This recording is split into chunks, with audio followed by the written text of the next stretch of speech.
Hello, hello, I'm Bella and welcome to Infinity Nikki. We are going to continue on with the 2.4 side quests, and I think there's one other mini game to check out. So let's get into today's outfit. So I already pre-planned again what I'm gonna do here. I'm gonna highlight tops and bottoms. So there's this one, the Dreamwalker. And shutters.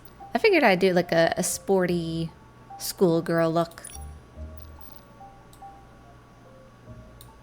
There's this pair, the Down to Earth. And I think I was gonna do this pair here, the Comfortable Flats.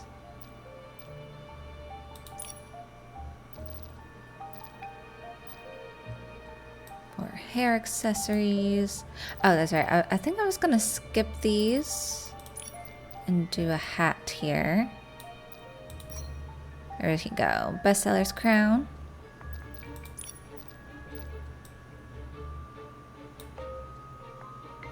I think I was gonna do this pair, the flashing alert.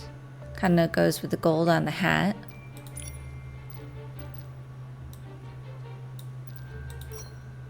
The wilderness ring.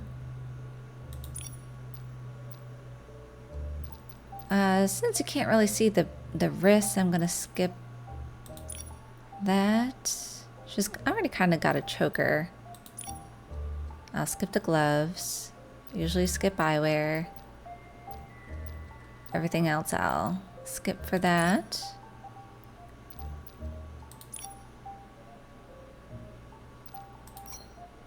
I was just gonna use that one. That's like my default that I go to. And contacts, I think I was gonna use... Is it this one? Yeah, I think it was this one I was gonna use. Kinda matches with the hair a little bit.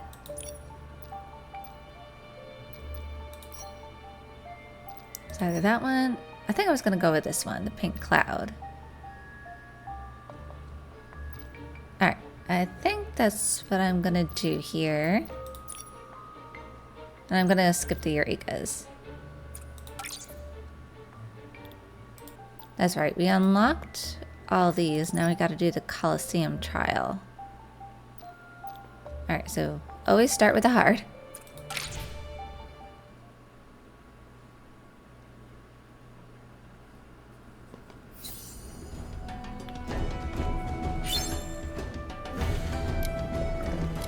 Alright, let's get that out. Oh, wait, no. I think I need this. Oh dear.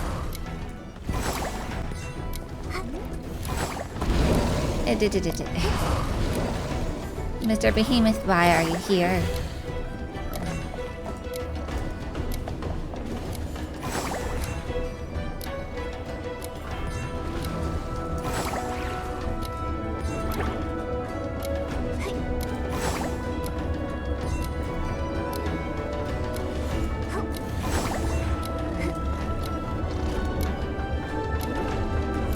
He's gonna come out there, isn't he? Yeah.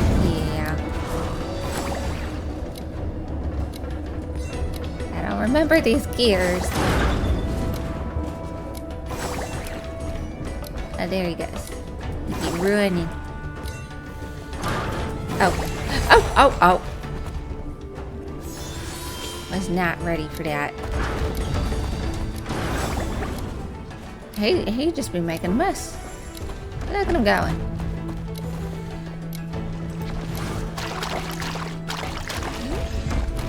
Did I get it? I missed it. No! There's more than one behemoth here. Alright, do your running. Do your running.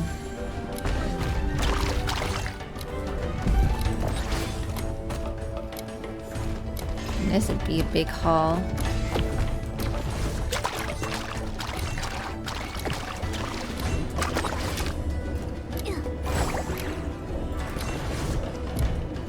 You need to stay big. Just one more. There we go.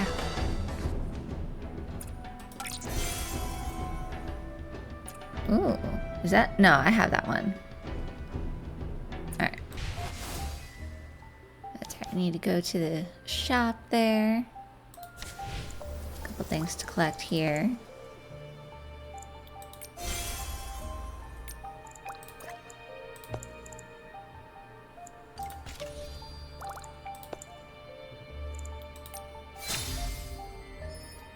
Pine Forest Wonder. The fruit is an endless harvest, for in this forest tomorrow is a ghost that never arrives. Drinking deep of that solitary, unchanging sweetness, the girl thrives on a loop of stolen time. She shoots up with the sudden, violent speed of a young pine, until she can hoist her sister aloft with a terrifying ease, as if the elder were no more than a limp rag doll dangling in the wind.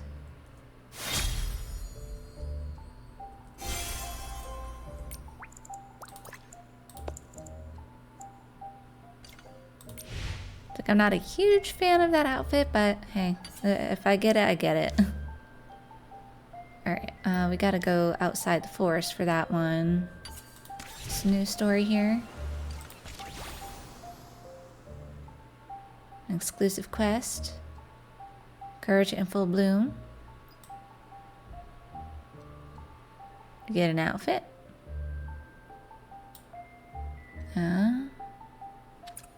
Where's this? That's over here. If we have time for it.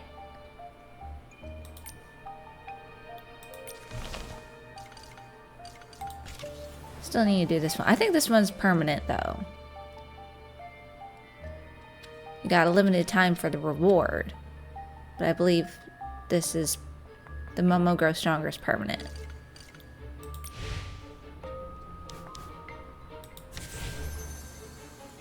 Yeah, so we have 4 quests here. We have this one. I did go back and I did get all the chests. But there are some new banners here. So this one is a past one. I think I got maybe 1 item from this one. This is a gliding. I think I have 1 of this one, 1 or 2 of this one. I can't remember.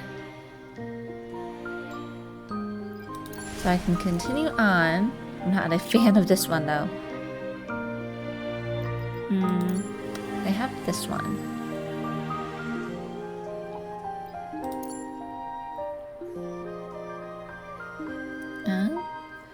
Echoes upon the gale. The clamor of the forest peals away from her ears, and the voices of all things fall into her palm, growing into lustrous pearls, wildflowers wet with morning dew, or mountain brooks flowing backward into a bottle. The girl looks up, the wind carries away the voices of old, and the story has begun to ripple. So what's the whimsicality here? Wind's whisper. The wind blowing from the fingertips continuously rotates to form a hurricane, sweeping away everything in its path and creating the wildest trace between heaven and earth.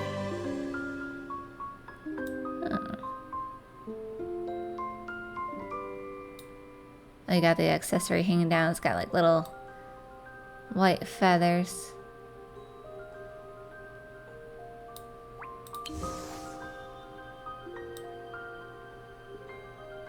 And she's like barefoot.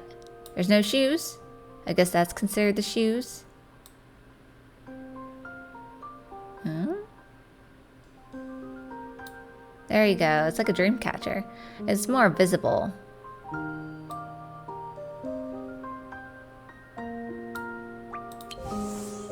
You have a yellow version.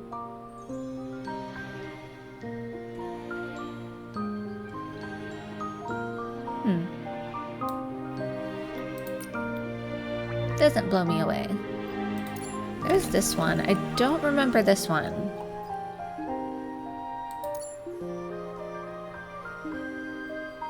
Cute.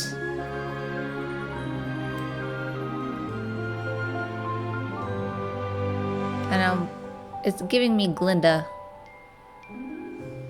vibes. Look at that curly hair. Look at that. Look at those ringlets. My word. I like the skirt here. So magical. Sun and moon. I don't care for the pointy hat, but the dress is cute. Like the boots. Everything else is good. Maybe I'll go for this one. Covenant of time. Hush, please listen to me. Time is the only weight that can measure desire. Give up everything, and let me grant your daughter a new life.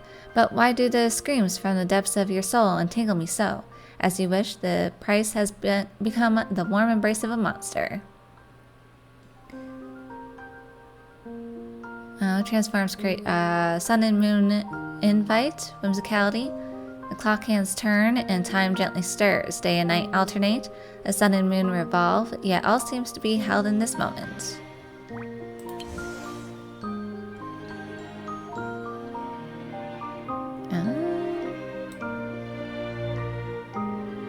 Look at that iridescence. I like that it's for their natural pink hair too.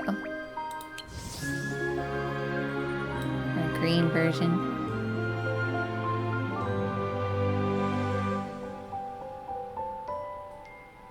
I guess that could be Elphaba if you have Glinda.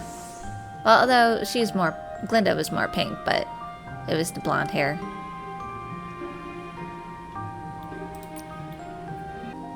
I'll check this one out. We'll do the 20 for this one.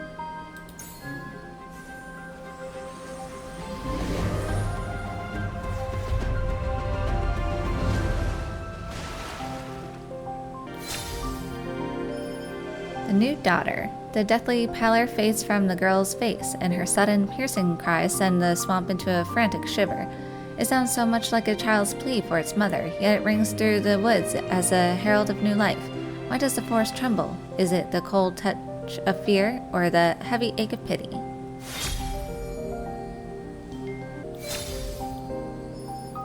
The new mother. It stoops to gather the daughter into its arms, struggling to soothe, to cherish. No, those are not its thoughts. They are the mother's lingering echoes, trapped in time. Oh, tragedy of tragedies. It should never have been so bold. Oh, absurdity of absurdities. It has become the mother.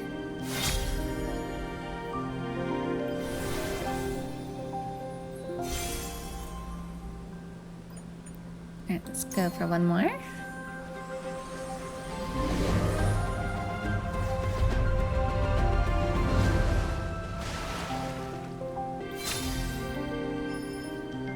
Processing nothing. Strange. Why did she not show that look of insatiable satisfaction as it had expected? She only kissed her daughter deeply and dissipated like morning mist. The swamp ripples slightly, and her time has forever sunk into the monster's clock hands.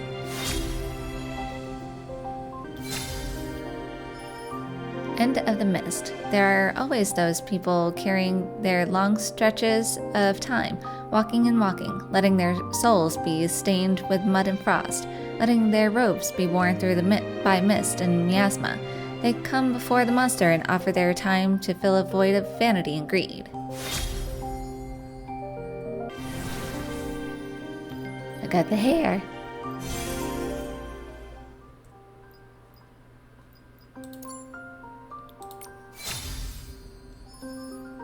Lightbird Dreamer. She banks hard through the turn, hair whipping in the wind. The forest offers up its dreams, a secret clue for the wind to chase as it trails her streak of light. Weightless Freedom. Tracing the wind's contour with her fingertips, she never reaches for the illusion of permanence. She seeks only that breathless moment of suspension, the heartbeat when the chain around her neck sways and the soul slips the shackles of gravity. And then I could do 110 pull for this.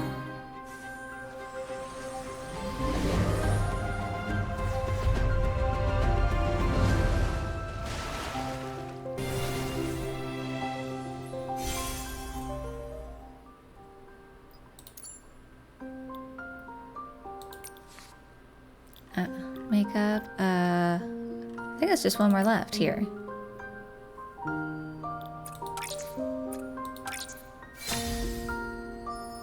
Fruit drink. That summer, he gazed from afar at the soft color of her lips, which were as sweet and captivating as the fruit drink she held in her hands. Oh, we get like a little profile ring here, or border.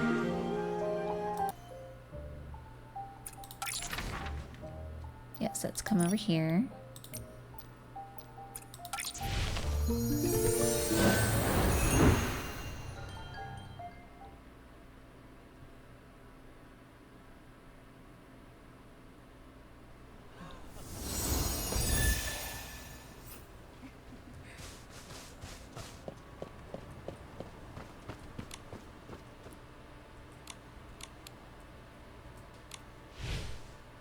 What do you have? Just these? Sure.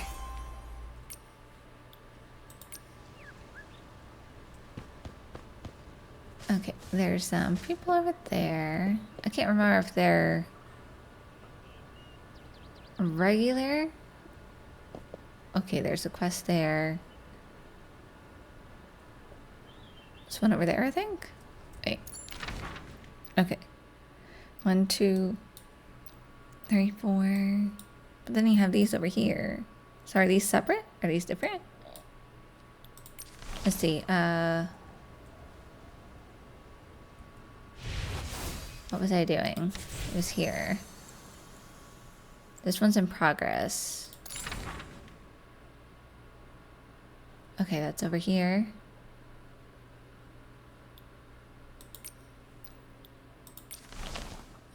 Let's see. Treasure in the forest. Okay, that's there. And time turns again. This one. Okay, so 1, 2, these 4 are for the quest. Okay. Had to be sure.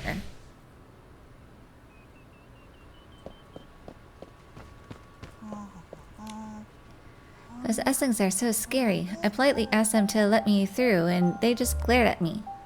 Bullying is wrong, right? But when I tried telling them that, they didn't seem to get it at all. They just came over, trying to hit me. So how do we save the little shrimlings surrounded by those Esslings?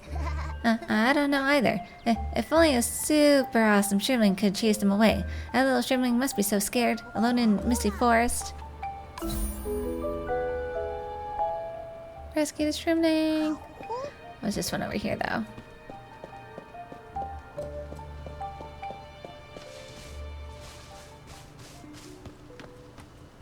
I got pots. There's something to read over here.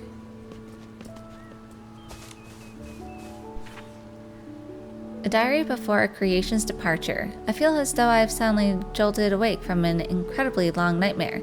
In the dream, a thick fog veiled Mother's face, and those eerie, sinister hymns twisted the fairy tales in my mind into something distorted and strange. It was only when the moonlight fell upon us that I could find my voice again, to loudly denounce exactly what Nikos had done to Mother, to us, and to the forest. Now Mother's face has finally become clear again, clearer than it has ever been. In my memories, Mother was always full of life, always bustling enthusiastically among her jars and bottles, or telling us stories with such zest. Because of Mother's warmth, the night always felt soft when she was there, and now that the fog has dissipated, I see the steady strength beneath that tenderness. Mother's greatness exceeded my original imagination. My life was limited to this forest, but what she did reached farther places, touching so many more people, and it turns out my own birth and existence are full of meaning too. I feel closer to everyone than ever before. Once, I simply trusted and relied on Little Red Riding Hood without knowing why, simply because she was always so brave and decisive, just like the protagonist in the namesake fairy tale Mother loved most. When I realized I was sinking into that nightmare, my big sister reached out her hand countless times. Even if it meant being pulled into the mirror along with us, she never let go. Even if she had to become a monster, she was determined to gain the strength to save the forest. Now she can finally leave. I imagine her back as she walks away, exhausted yet high-spirited. The seeds Mother planted in our hearts under the protection of Little Red Riding Hood have finally welcomed a heroic knight, Nikki. Our future has broken through the soil just like that. Where to go after leaving the forest has become the one topic no one can stop talking about lately. It would certainly be a great choice to see the sights Mother used to tell us about, and would be wonderful to walk through the landscapes Nikki has seen. Everyone is going to do great things in the vast world out there. As for me, I'll become a fairy tale writer who takes the road less traveled. Just like Mother, Little Red Riding Hood, and Nikki, I'll take the stale, old stories of the world and make them sprout new buds, grow unexpected branches, and bear seeds that exceed every reader's imagination. Perhaps in a few decades, we children will meet again. I want to see for myself if I can write a story more brilliant than the lives they've lived. I wonder who that was.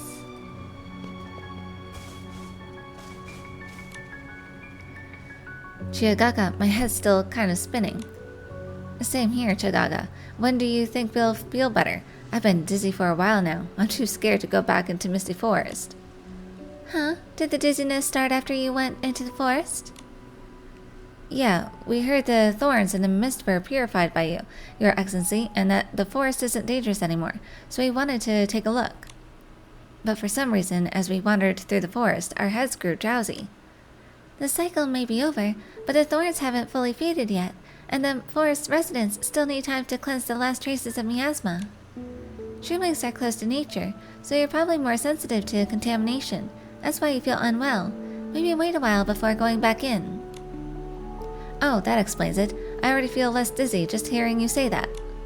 But if we can't explore Misty Forest yet, then the treasure map Gaga and I found in the Titan's graveyard is useless. Treasure map? If there's a map, there's treasure, and if there's treasure, I have to be there. Where did you find it? By the Pot Village? By the lake, okay. In the Titan's graveyard, everything there is huge, but this map was tiny, tucked under a rock. We could just barely hold it with both hands. Look. Could it have been left by Ritali? Ritali? I've never heard that name. Who is she? She was an incredible Titan inventor. The miasma in Elderwood Forest is fading because of something she created. Oh, Mother Shroom, such a great inventor. We've never even heard her story. And this treasure map must be a very, very precious legacy. But we can't go into the forest right now. If we don't find out what the treasure is, I won't be able to sleep. If only we were as amazing as you, able to come and go freely. Then leave it to me. I'm curious to see what Ritali left behind too. That's great. We'll wait for you right here. We won't even blink while we wait for you, Your Excellency. Won't blink? You'll go dry.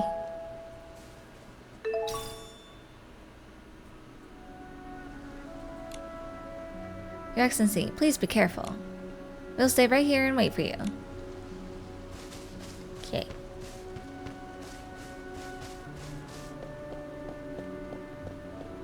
Oh, that's Curioso. Curioso, what you doing? Big sister, the truly remarkable pink-haired girl, and Sir Momo Knight. I've missed you guys so much. How have you been? Doing great. We're doing great. Still out on our adventure trying to help as many kingdoms as we can. How about you, Shrimpling Fairy? How have you been? I'm doing my best too. Grandma says once the forest is cleared, they'll head out again. And I think I'm also ready for my next chapter. Are there also lots of stories beyond Misty Forest? Will there be a little blue Riding Hood? Or a bigger, badder wolf? I'm scared, but I'm dying to find out too. Your adventures are my absolute favorite. How have you been? Come on, tell me everything. Not too bad. I'm doing okay. You know, a lot of stories leave out the time heroines spend on the road, but even the greatest legends need to take a breather every now and then. Rest is super important. You can't skip it. I've been stopping by Grandma's a lot lately, sneaking yummy bread and sweet dreams.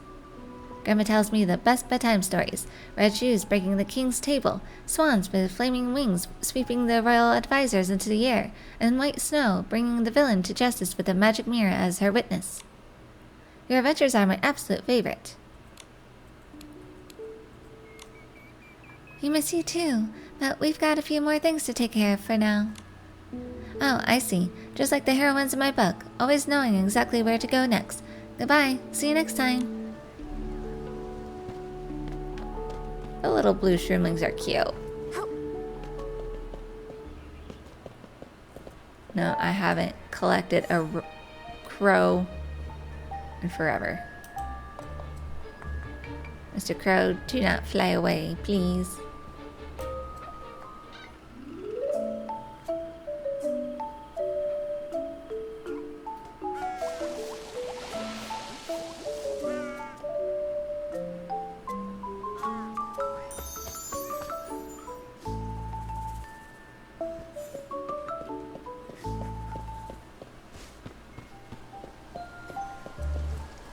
Let's see. Which one? This one, right?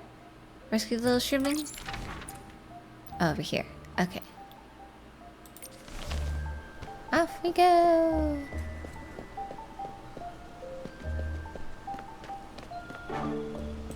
Now that I've turned big, all the shroomlings look so tiny. I need to be careful not to step on them by accident.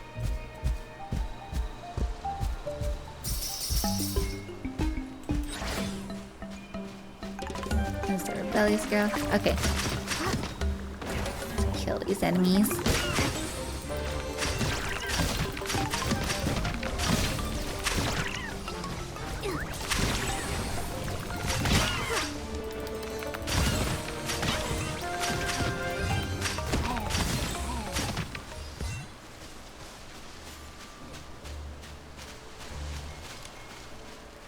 Nikki, be careful during the rescue. There are lots of Esslings over there.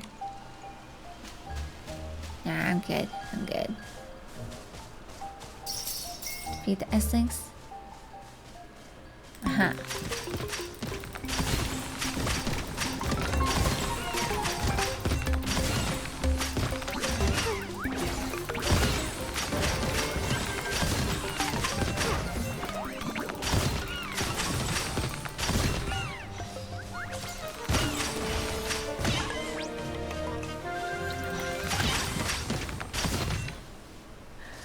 Total? Oh, the rebellious girl. Oh, this is supposed to be Wizard of Oz, right? With the red shoes and Total's the dog, Toto.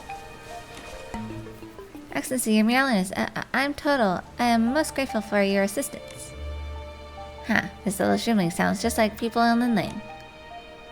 You forgot me. I may not have fought the Esslings, but I helped plenty. Quite right. May I ask your name? No need to thank me. I'm the rebellious girl. Protecting the forest is what I do. Since you mean no harm to the forest, I won't let anything harm you either. I only heard that Misty Forest's illness had been cured by your excellency and that it was safe. I never imagined I would encounter one who bears the semblance of an Essling, yet is not truly one. If you hadn't seen it with your own eyes, it'd be hard to believe, right? But dispersing the miasma was not my achievement alone. It was the Titan Ritali and her beloved kids, like the one before you. Together, they labored for a long time to make it possible. I see. Mr. Zie is absolutely right. You could eat 10,000 leaf rolls and still not walk 10,000 miles. Huh? What does that even mean? I don't get it. I think he means better to walk 10,000 miles than read 10,000 scrolls. It's better to experience the world by yourself. Looks like Total really picked up Mr. Jie's storytelling style. Yes, even though I haven't traveled far, being able to make it through Misty Forest already makes me very happy. Not yet, little shroomling. You haven't been to the Titan's graveyard. There's a beautiful blossom tree and a stone monument Mother carved herself. It inspired her creations. It's the most beautiful place in the whole forest. Then I'd love to see it. But my steps are small and I can't fight the Esslings. Can I really make it there? In that case, Momo and I shall accompany you. Should any danger arise, we will ensure your protection. You need not concern yourself. Nikki, you're talking like a Lin person too.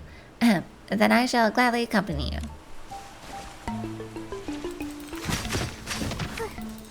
I will protect you from this thing.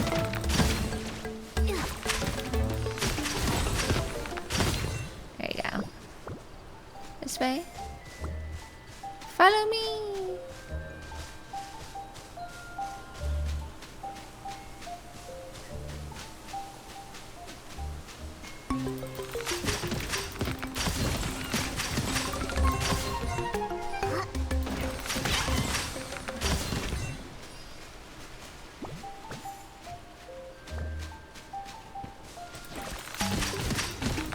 Not a fan of these weeds.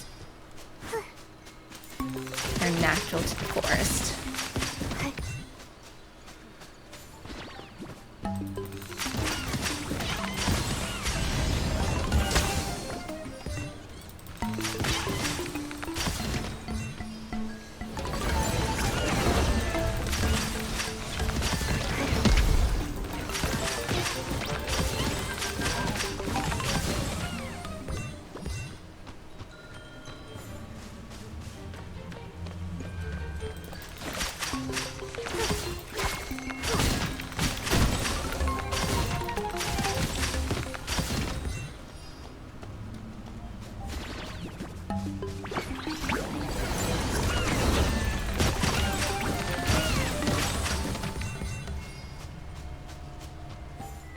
I'll protect you. Hello? What are you doing? What truly happened in Titan's graveyard? Now that the mishap cleared, I'd like to see who can stop us adventurers now. Besides, after hearing that new version of Little Red Riding Hood, I'm all fired up. Nothing's going to scare me now.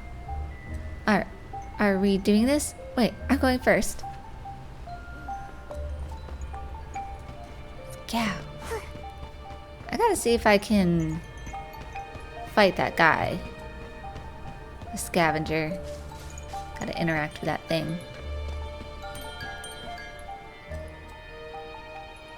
So this is the deepest part of Misty Forest, the Titan's graveyard. Trees are so tall, so beautiful, so quiet. Alright, I'll just let this scroll through.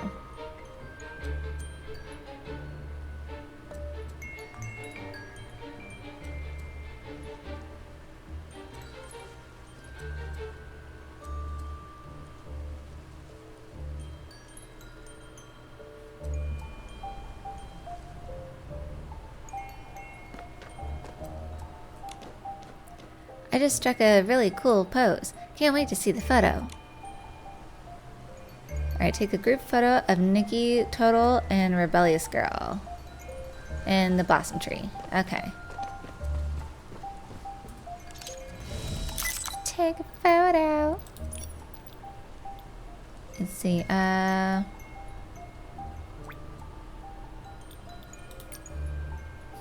sure. No, it doesn't look right. There you go.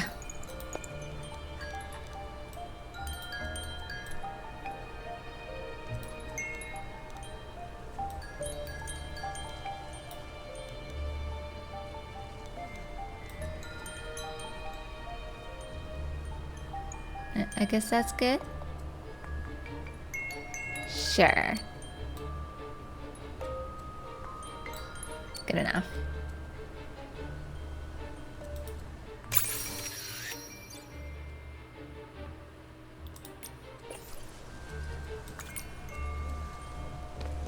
Cute enough, Total? Hermiolinus, is the photo ready? There you go. Hermiolinus is amazing. This journey has truly been worthwhile. This is my very first adventure photo, and my first photo together with all of you. But the tree is so tall, and I am so small. Just reaching this spot feels like it has drained all my strength.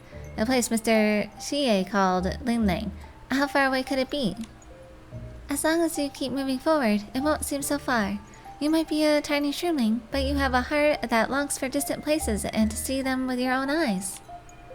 Then I believe that as long as you move forward bravely, no mist will ever make you lose your way. Just like the forest itself, as long as you long for it, it will always welcome you, always open its arms to you. Thank you, all of you. I will bring this photo back to my mom and Mr. Xie, so everyone can see it. I will tell them about all that I met here and all the stories I heard. Someday I'll travel farther and farther and see a bigger world with my own eyes, just like you, Your Excellency.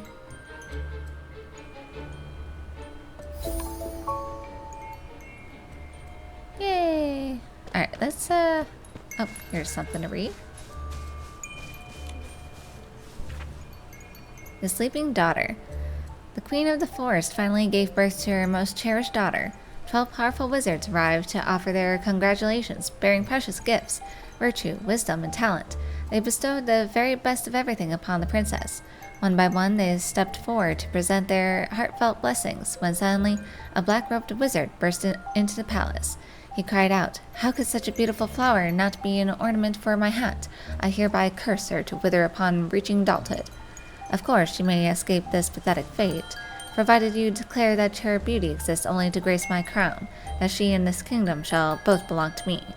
The queen refused to compromise with the malicious wizard, vowing to protect her realm with her own wisdom. Yet the curse looming over her beloved daughter left her with a lingering sense of dread. It was then that the 12th invited wizard stepped forward. She offered gentle comfort. "Allow a latecomer to offer her own blessing. Though I lack the power to undo the curse, I grant the princess a single long respite to remain during that calamity. She shall only fall into a deep slumber, and when the true moonlight returns, she will awaken." Time flew by, and every blessing manifested for the princess. A dark-robed wizard watched from the shadows, thinking, "What a pity it would be if this flower truly withers." Thus, before the curse could take effect, he crept into the queen's chambers and poured a deadly poison into her ear. Upon hearing the tragic news, the princess scrutinized the uninvited guest in black. He claimed to be the father she had never met, offering to rule the forest kingdom in her stead. "The pearl of my palm, flower of my greenhouse," he cooed. "Why bother donning a crown of thorns and embarking on a path of conquest? The fairy tales your mother told you are out of date." Within the illusions he spun, the princess saw only a golden cage. Moreover, her mother's tales still echoed in her ears. This time, it was the queen's vanity mirror that became a loyal storyteller. "When you think of your mother, come listen to the stories she left behind." Thus the princess endured one sorrowful night after another. "When you doubt your father, come listen to the metaphors she left behind." Thus the princess cast her gaze toward the truth and received a bowl of poisoned soup in return. This happened a long, long time ago. The mirror continued to whisper, "Until a long, long time from now. Until the dark-robed wizard becomes the new king of the forest, erasing her name and her mother's name from the history books, until lies shroud the forest more completely than mist. Moonlight shall pierce the fog, and the night of destiny shall restore the truth. The princess will eventually wake, the mirror waits, and together they shall write the true ending."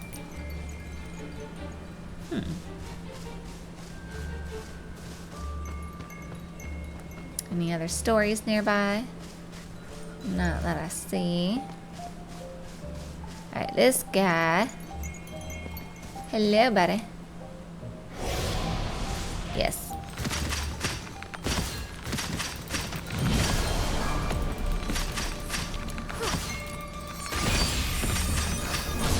Oh, I missed it.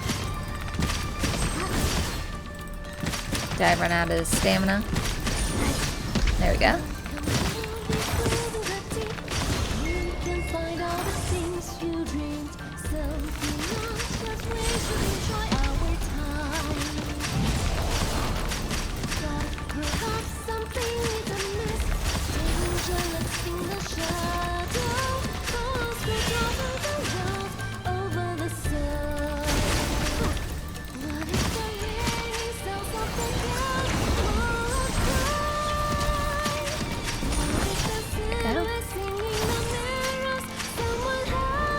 Just teaches you to dodge.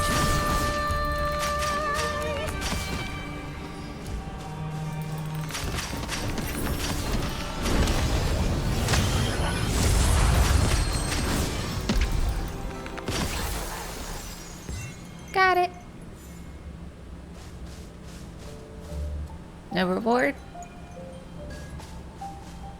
No reward? Nothing? I guess not. I wonder if he resets after a time, because he's gone.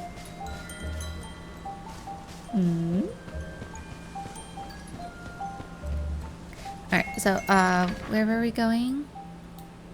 There was this one, and there was this one.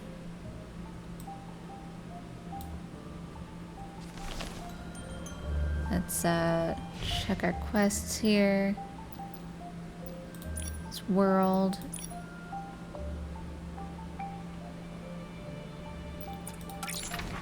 Oh, that's over here. Okay, that's separate. So then let's go to this one.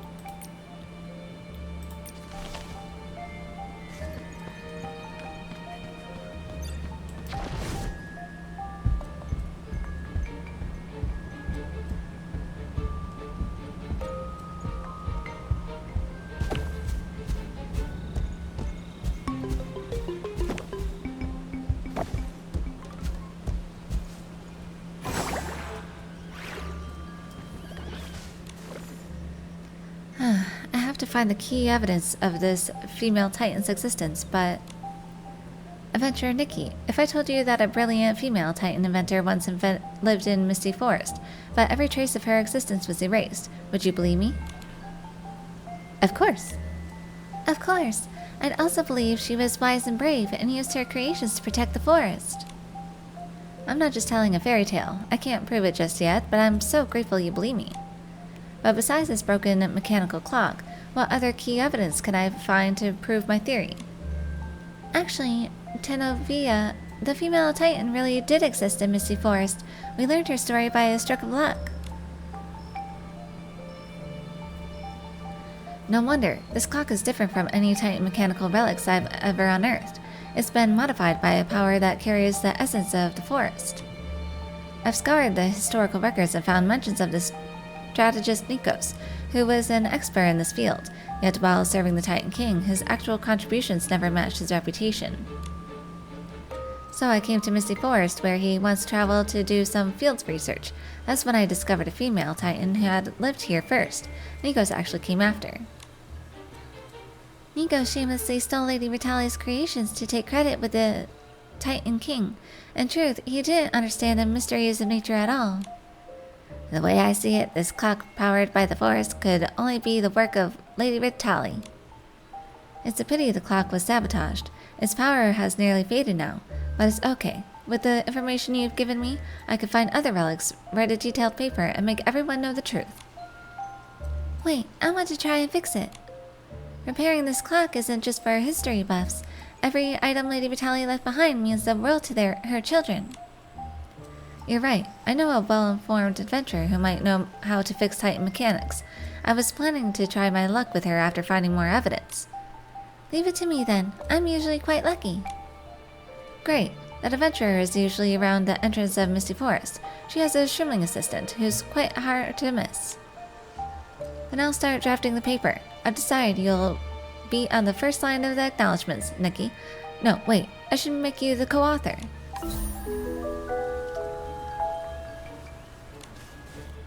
Thank you for telling me the history of Misty Forest. I've started drafting the paper, but I still need the clock as the key evidence. Nikki, have you found the adventurer around the entrance of Misty Forest? She's so well informed that she might know how to fix the clock.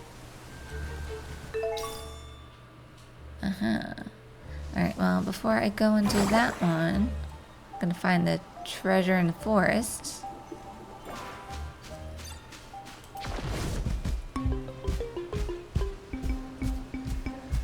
It's this way.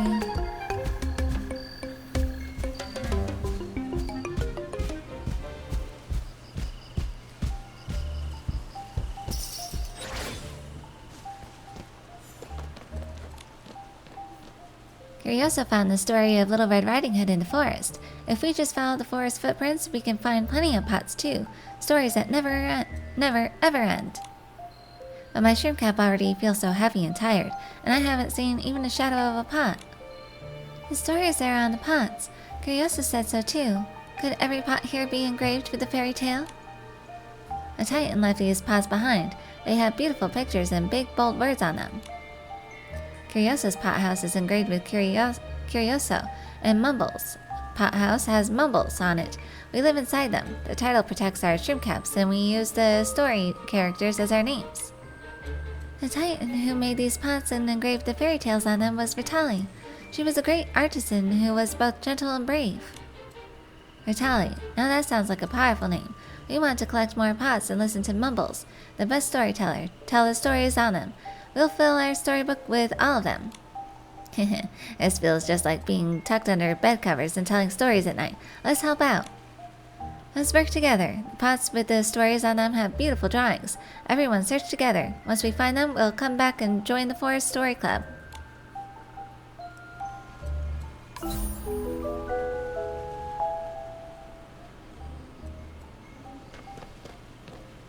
Just more storytelling. Alright, I'll be back with you. Let me do these quests. Broken Moon, Hollow Hearts. After learning Lady Vitali's story, I miss her so much. In a world without miasma, she is also absent. Broken moon, hollow heart, no more grief, full of rage.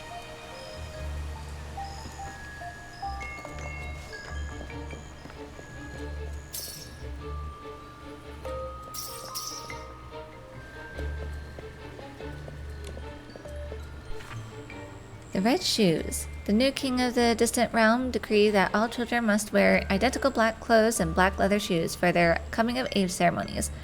There, they were to listen devoutly as he recited his dogmas and sang hymns in his honor. One day, an unnamed girl and her brother stood before the king.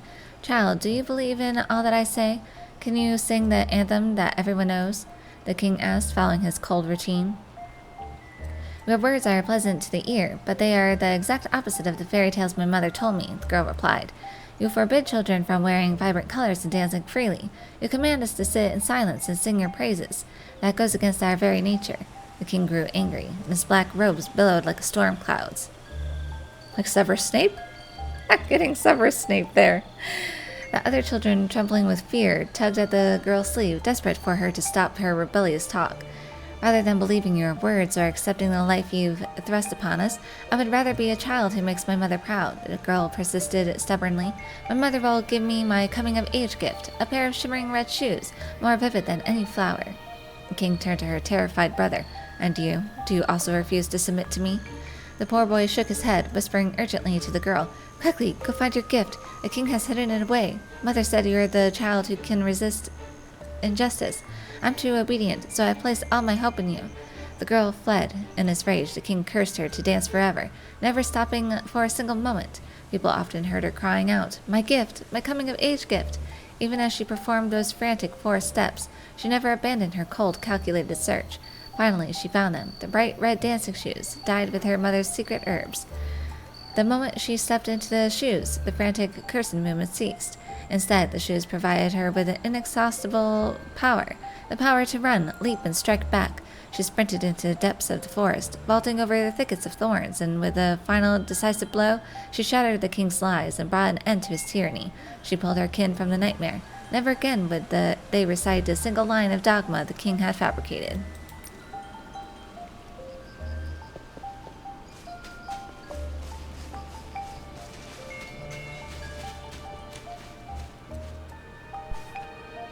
There's a letter inside.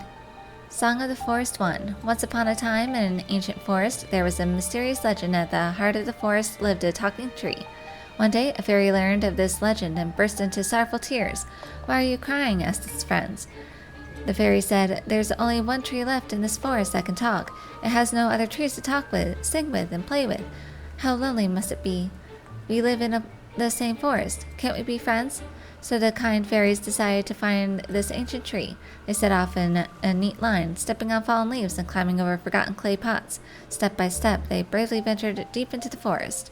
And what a big forest it was! It shrouded itself in a thick fog that concealed all its trails. During the day, the fairies could tell their direction by listening to the birds.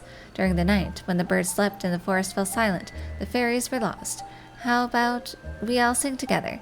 a wise fairy suggested. "If we sing happily like the birds, our song will lead us to where we want to go."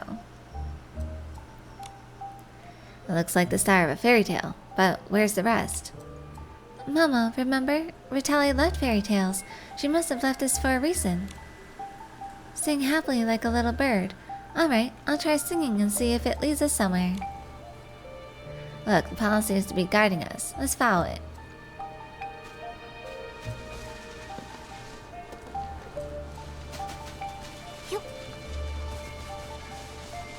Let's follow.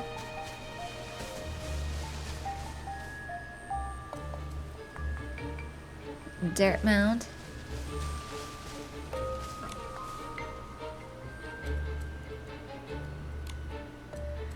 Huh? Another clay pot. What's inside this one?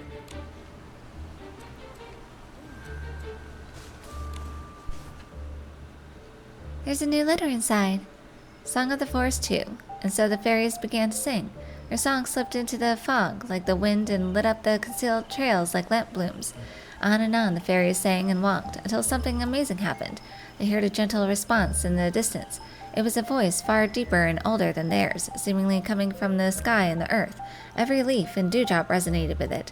The voice sang, and its melody guided the little fairies, who couldn't help but follow out of the fog to a silvery lake. But the voice didn't stop. It came from a higher place, drawing the fairies to look up. At the center of the lake lay a giant vine.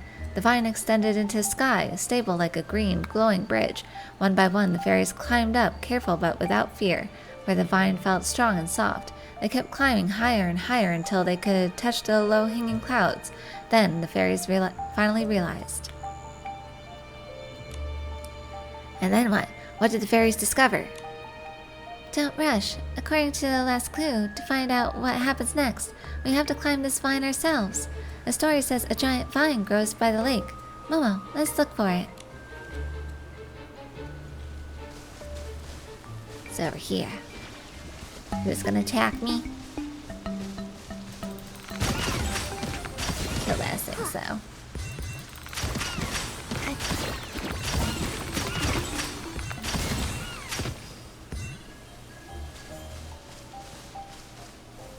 Let's see.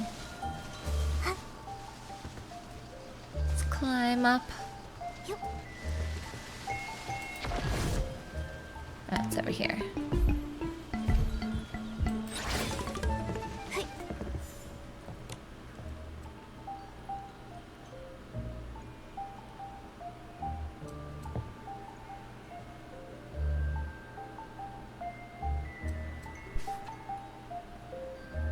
Let's see what the fairies discovered.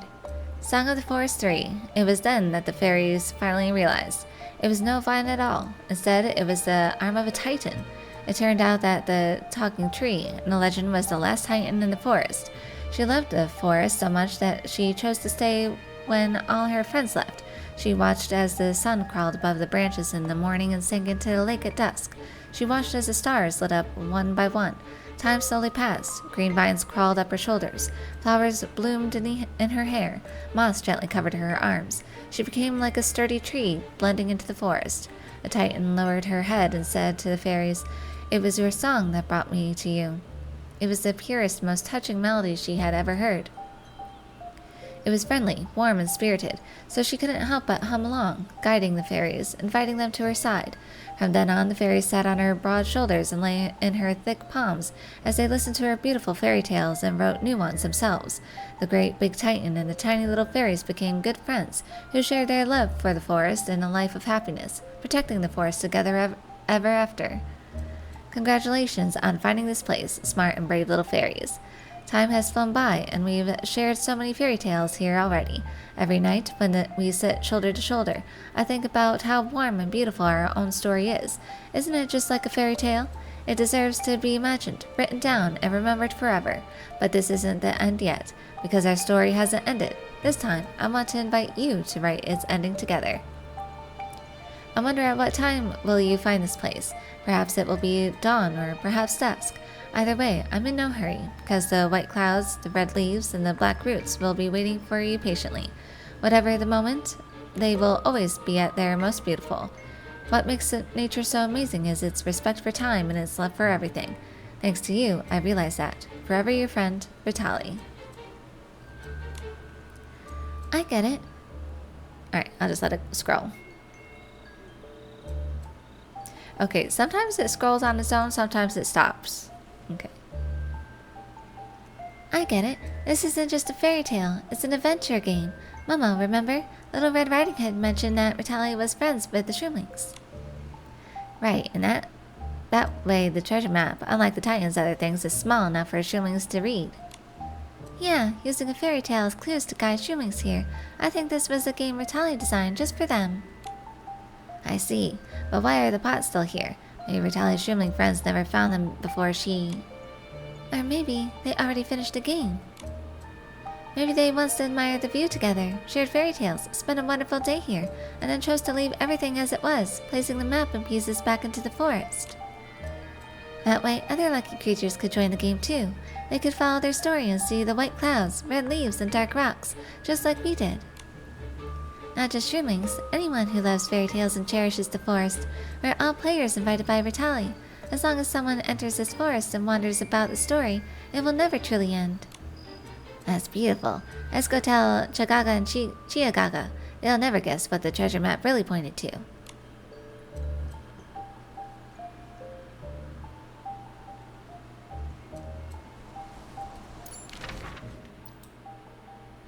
Okay, so I guess we're coming back here.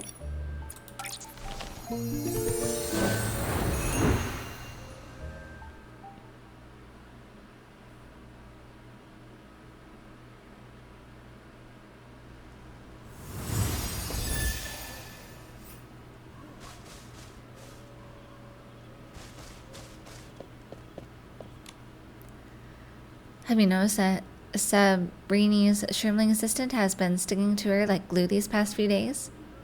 I heard he's worried about her sneaking into Misty Forest for ingredients. Oh, so Sabrini is taking orders from a shrimpling now. Don't you know, her shrimpling assistant became so loyal and clingy after tasting her delicious soup. Her assistant's afraid of her getting hurt. I once saw Sabrini trying to talk some sense into him, but he just muttered something like, "Can't live without you," before bawling his eyes out. Sabrini can't win.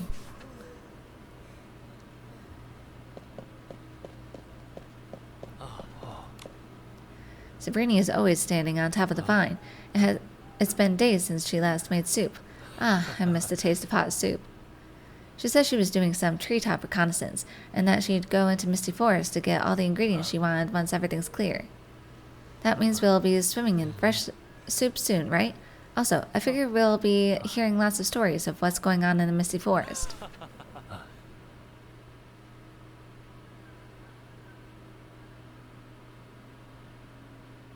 Okay. Gaze towards Sabrini's location. I'll do that in just a moment. Your Excellency, Your Meowliness, you're back. Are you okay? We're fine, and we found the treasure. It's a fairy tale Vitalia left behind about her and the shrimpings. Wow, I never knew we shrimpings had such a great friend. From today on, I've got a new friend. No, an old friend. After gossiping for years, it turns out the story was about us all along. Your Excellency, can I share this story with the others? I love it, and I think they will too. Of course, Vitalia designed this game for her shrimpling friends. If you found the map, learned the story, and shared it with everyone, she'd be very happy. When the miasma fades and your bodies aren't affected anymore, you can all go see that high place together. Thanks for following!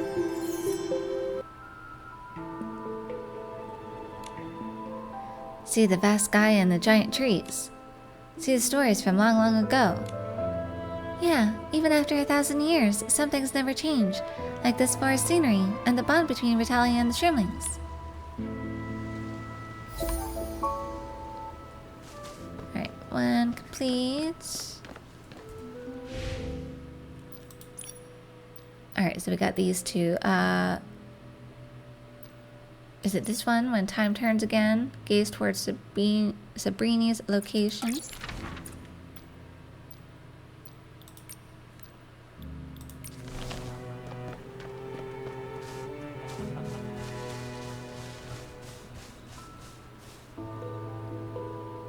There's the adventure.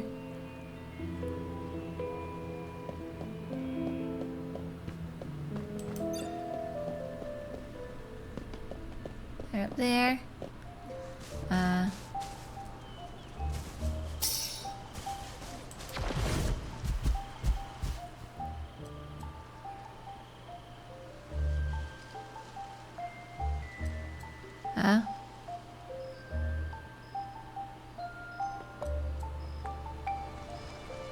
Is that something else? Okay, I'll be right with you for that one. And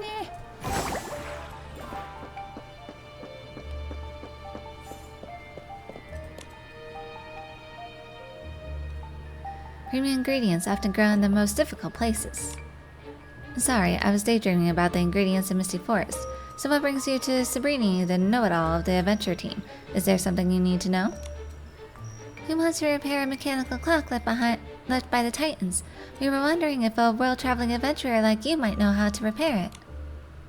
For a regular clock, I'm no match for a clockmaker, but Titan relics. I think I heard a traveler mention a story about that over some soup. Let me have a look. Let rust become soil, let roots cover the scars, and time shall begin to germinate. Wow, I don't understand a word of that. Soil and roots. Is it talking about plants? The Titan who left this clock, Lady Vitali, was a pioneer in the field of horticulture. Wait, a Titan inventor even I, the know-it-all, haven't heard of? It's a long story, but if we fix this clock, Lady Vitali's legacy will spread across all of Mirrorland. In that case, I'd better think hard. I remember a traveler who seemed very knowledgeable about nature telling me something. They said ancient texts record a lost Titan technology that uses plant growth to drive mechanical gears. Right next to that prophecy was a drawing of a mechanical clock. That means this clock was likely modified by Lady Vitali to run on the life force of plants. Now that the plants have withered, the clock has stopped. That means the fastest way to fix it is to feed it some nutrient-rich soup. As for the ingredients, I'll have to leave that to you. You see, my dear shrimpling assistant won't leave my side. He's terrified I'll run into Misty Forest for wild veggies and end up as a monster's dinner instead. At this rate, I'm going to run out of ingredients. I'll gladly agree. No problem, but honestly, there are no monsters in Misty Forest. The residents might look a bit unique, but they're all kind-hearted. Do you think they'd like my soup? And would they like to chat and share news? Probably. They're plant beings, so they might need the nutrients in your soup. Plus, they're excellent storytellers. Besides, Nikki already took care of the biggest danger in Misty Forest, so don't worry about it. Wow, thank you, Great Adventure. I'll tell my shrimpling assistant the good news right away and try to convince him. But changing that stubborn shrimpling's mind is no easy task. Nikki, we need wild daisies for the soup. I'll leave that to you. I have some. Alright, now, what's with this pot?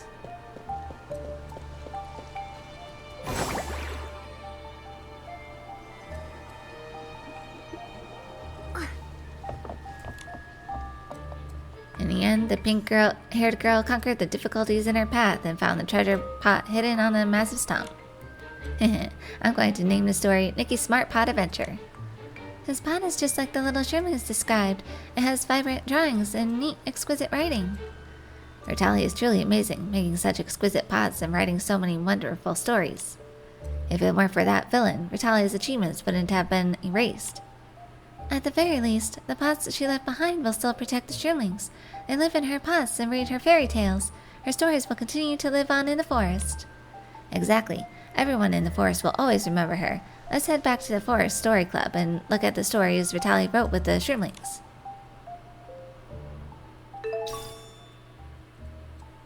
Got a colorful pot.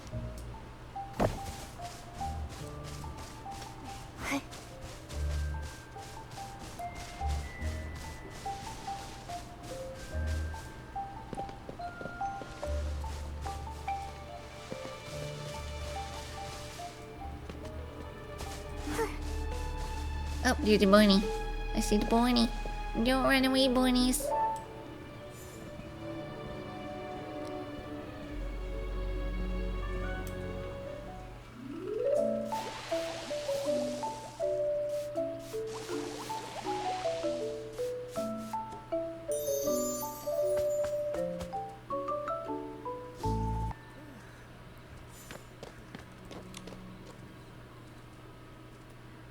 Adventurer Nikki, I'm still trying to talk my shrimpling assistant into letting me forage in Misty Forest. How are things on your end? Hand over ingredients. All done. Here you go. Premium ingredients can be simply added like this. Wow, smells good. Now, where's the clock? It's time for it to take its medicine. I can hear it. Tick-tock, tick-tock. The hands, they're starting to move. Look, a small note just popped out. Nikki, check it out. What does it say? Tali's letter. Obituary always arrives a step ahead. Thus, before burying your relics with my own hands, I still have ample time to ponder what kind of epitaph to carve for you. When we first met, you were a senior expert in mechanics. You handed a delicate mechanical clock to my bewildered self and told me, "It's as broken as it can get. Dismantle and study it however you like." Just as you said, I took it apart and my eyes lost their way with its complex internal structure. Unfortunately, I let you down. Until the day I returned to the graveyard, I never managed to wind up my own curiosity for mechanics, and the mainspring of that clock remained rusted, much like the deadlock of our final relationship. But I could never stop myself from writing to you. These letters will be buried with you. You'll read about how I raise plants and study seeds in the graveyard. Furthermore, shortly after learning of your passing, on a night of bright moonlight, I suddenly heard the sound of a clock ticking. That clock I brought back to the graveyard had begun to move. Can you guess what was secretly helping it? A single seed that happened to fall inside the clockwork had sprouted amidst the dust. Its roots wrapped around the broken spring and in hourly cycles. It channeled water to the tip of that sprout. The rhythm of life drove the gears, bringing the entire clock back to life like it had been blessed by the Sleeping Beauty's true love's kiss. I couldn't help but join this legendary tale, playing the role of a fairy bestowing a blessing. I infused it with my own power and poured it in a bit of moonlight. This way, the sprout would be protected and pruned on schedule, ensuring the living clock no longer required manual maintenance or calibration. This confirms the concept I've always held. The spirituality of nature is something mechanics can never simulate, and the best measure of time is, of course, the breath of life. Next, I intend to apply this principle to create even smaller and more exquisite pocket watches. I have decided to walk the path of researching botanical creations. At every crucial moment in the future, I'll write to you, my friend. You've already stepped out of time. Please wait a while on that side. My future self and I have prepared many topics for our reunion. It seems this clock reborn through plants provided Lady Vitali with some very important inspiration for her research. When she thought she was an outcast, so she left the machine-obsessed Titan tribes and came to the graveyard to find company with the flowers and grass. The plants gave her the answer, and the world of nature accepted her. Later, she gave life to natural beings and gave them the warmest home. Lady Vitalia's friend would be so happy to see that she found her own path. Yes, when they meet at the end of time, they will surely talk about how miraculous the birth of plant life is. The traces she left in this world are a miracle that can never be erased. Lady Vitali, no wonder my soup tastes so salty all of a sudden. My tears fell into the bowl. Sabrini, thank you for helping us fix the clock. This is vital evidence of Lady Vitali's existence and her inventions. With this, Tenovia, the archaeologist, can publish her paper, and all of Mirland will know the name of the Titan inventor who was once erased from history. That's wonderful. Then I, Sabrini, the know-it-all, will make sure every traveler who stops for soup hears of Lady Vitali's deeds and marvels at her genius. Wait, the plants inside the clock have just revived and are still quite fragile. I need to tell the archaeologist the secret to keeping them healthy. Leave it to me to return the relic. And don't forget to tell Tenovia how hard Nikki worked to gather the materials and piece the story together. Nikki definitely deserves the co-author title. Of course, if you ever want fresh soup or fresh news, you've got to come find me again.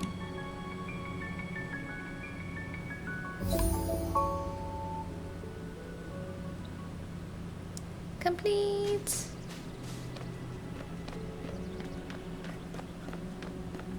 Okay, so let's see where our next one is. Shrooms, a fairy tale. Alright, come back here.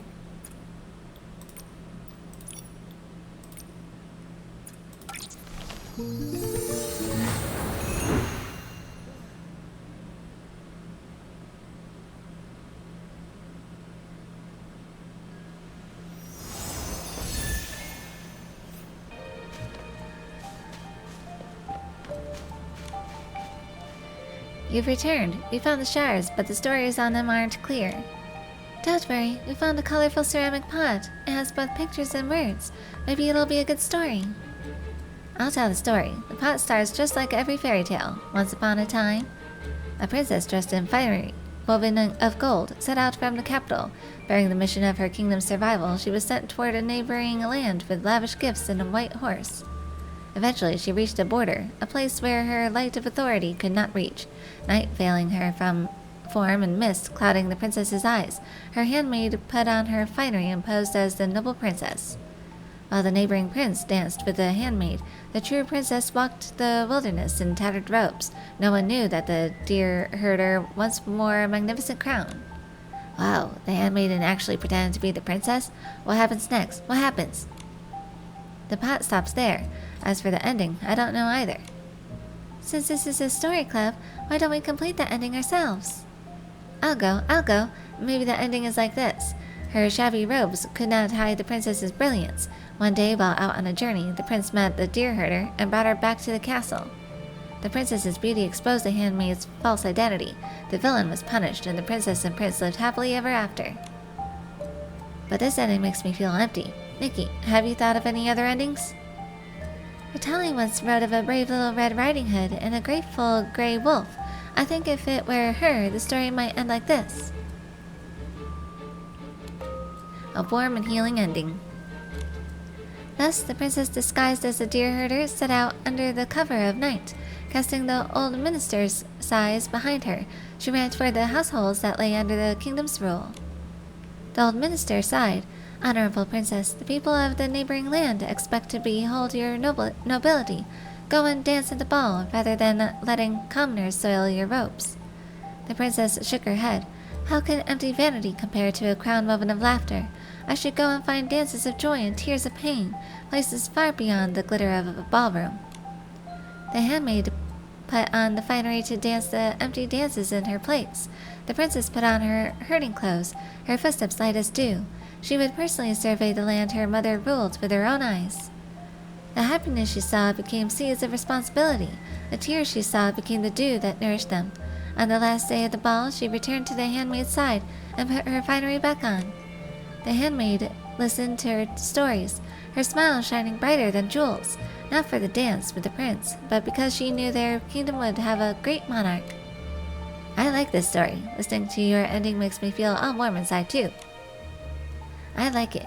I want to record this ending in the storybook, the fairy tales we collected in the forest with Nikki.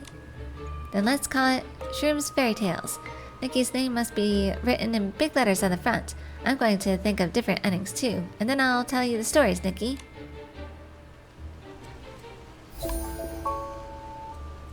Complete!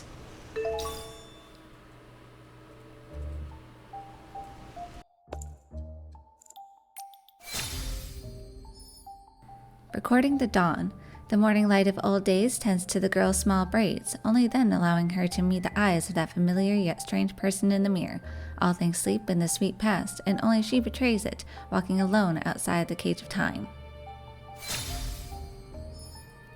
Harvest time. The branches are heavy with the perpetual harvest. The girl, her wish held tight, wears a smile as fresh as morning dew, her hands tucked safely into those of her mother and sister. Together they drift into this eternal golden twilight, a place where the future never intrudes, and hunger is a forgotten ghost.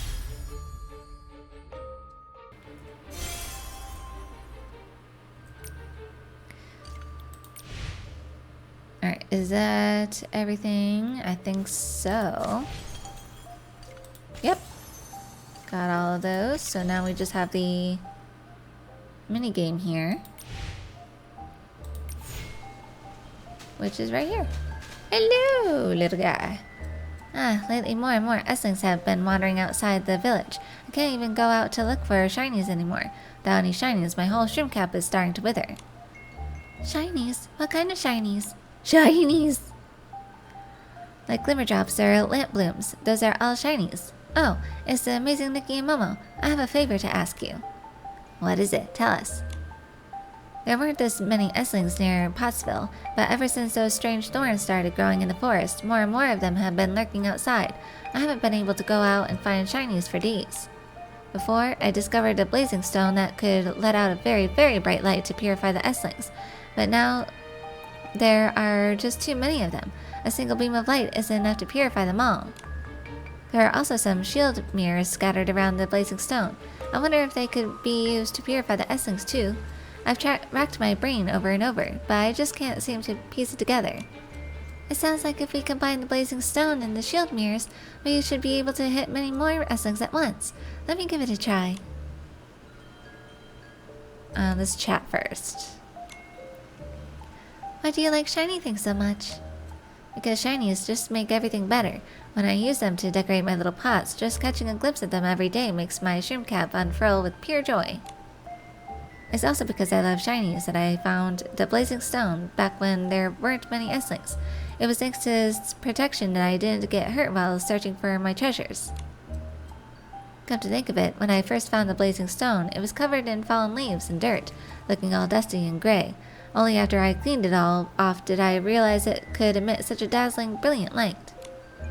I don't know who left it there, but I think the master who made it must have intended to protect other shrimlings or people. Nikki, would you like help purify these Esslings? Yes, let's help purify the Esslings. Wonderful. With help from Nikki and Momo, these Esslings will surely be purified in no time.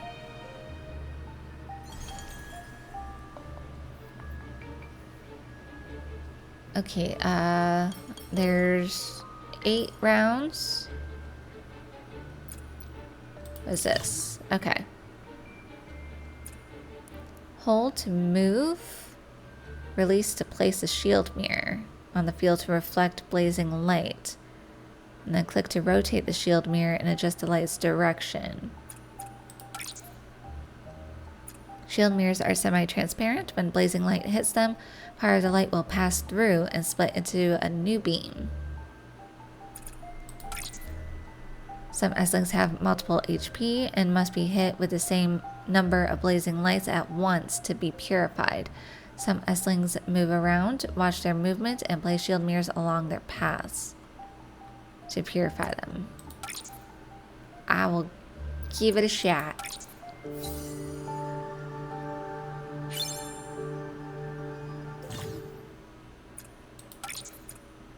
Okay. So I got 2 mirrors. Seems like they're stable, so they're not moving. So we want one here. Nikki, have you figured out how to deal with Esslings? I think so. Got that one. And then... want one here too. There we go.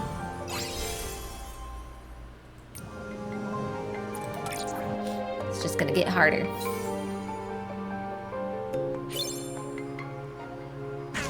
At least it's... I don't think it's timed, so that's a good thing. Okay, so there's 4. We need one here.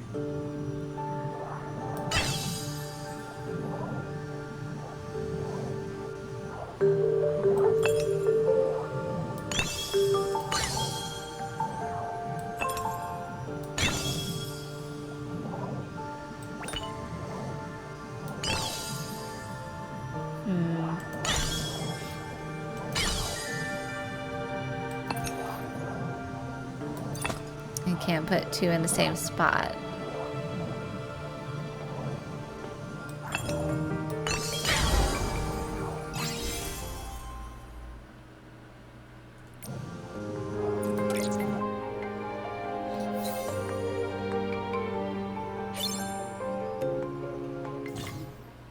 Some Esslings have multiple HP and must be hit with the same number of blazing lights at once to be purified. And some Esslings move around, watch their movement, and place shield mirrors along their paths. Okay.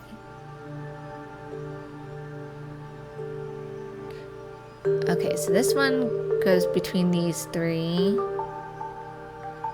Okay, down here. This one... okay, it just moves around here. Okay. We want to move this down here. Guess it doesn't matter, either here or here. So I'll just do that. Got 6 that I can use. Okay, this one needs 2.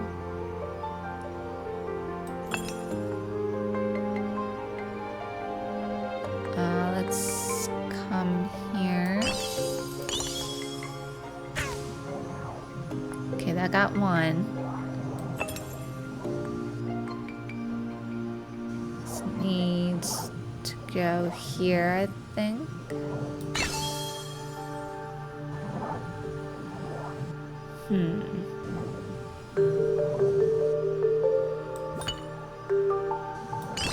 has to go there.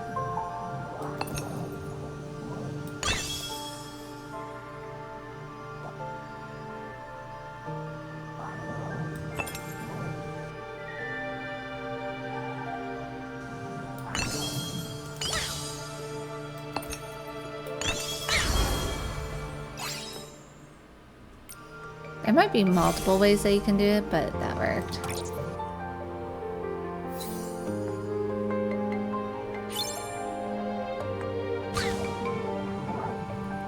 There's 4. And this one needs 2.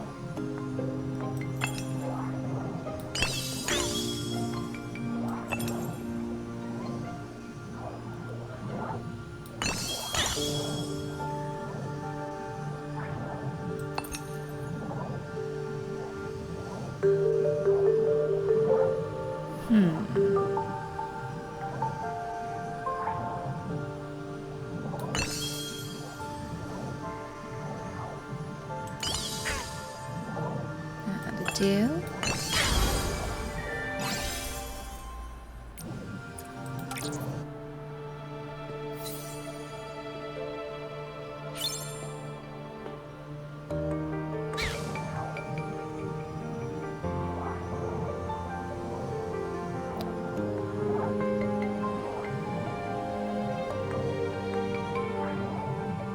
Okay, so this one has like a little wider area.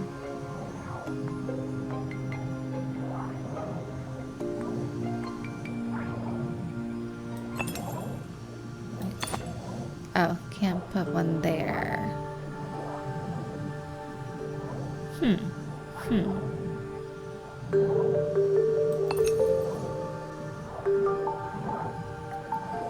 I have 5.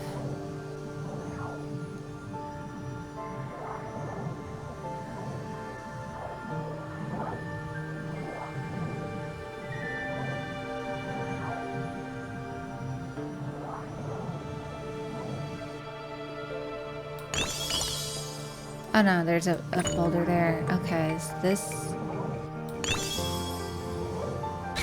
There. Do that one.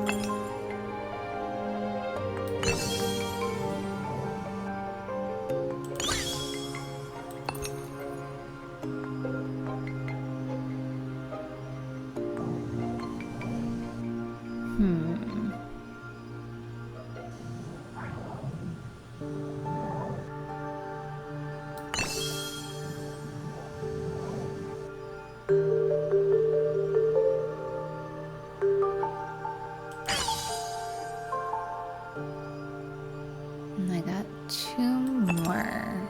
Just do that and then... Oh, I need another one here? Ah.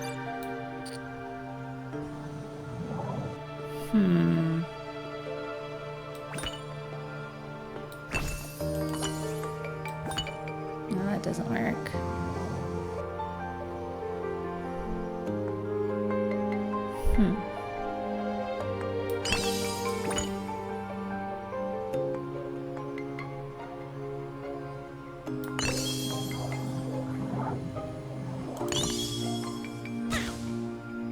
So one has to go there, one has to go here.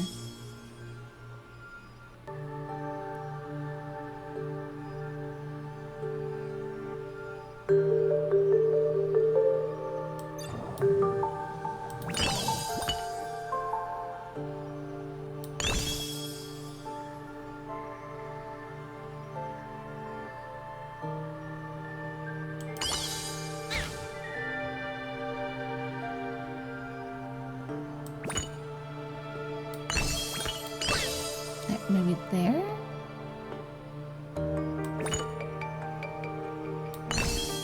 There. That ought to do. And then here.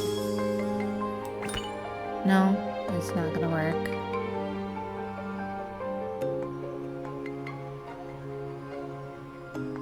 Cause this one, this guy doesn't move.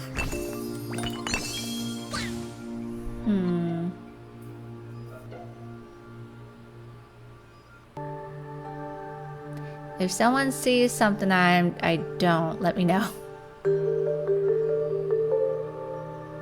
Cause that one has to get hit twice.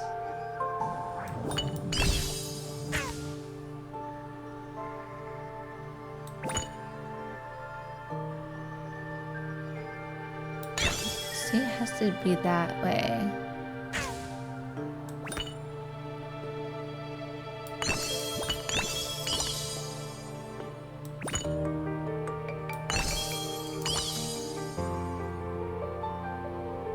Maybe that? Is there a way to like... This guy has to be up here.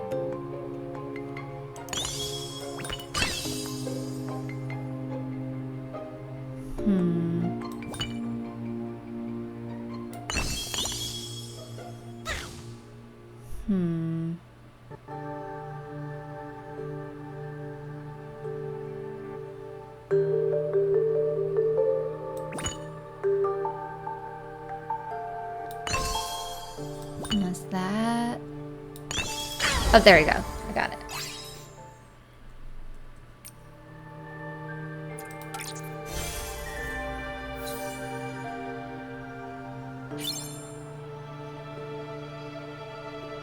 Here's 7. There's this guy over here. This one needs 2.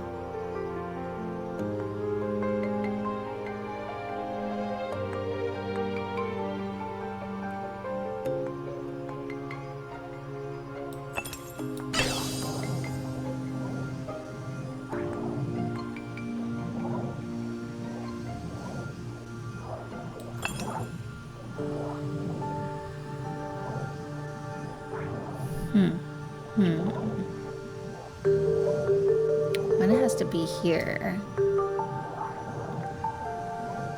So then 1 there. 1 has to go across this way.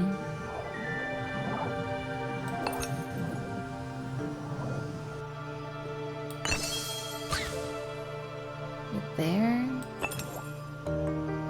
Then 1 has to come across this way.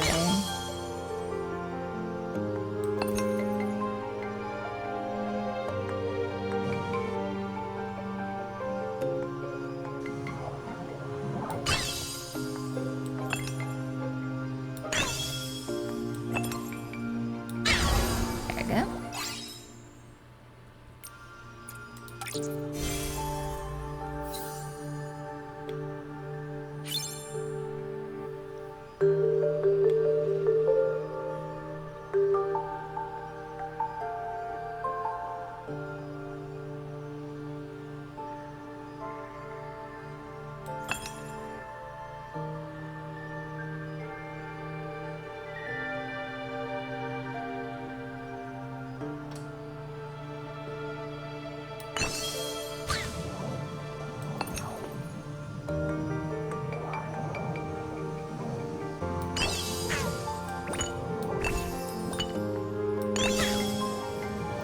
There.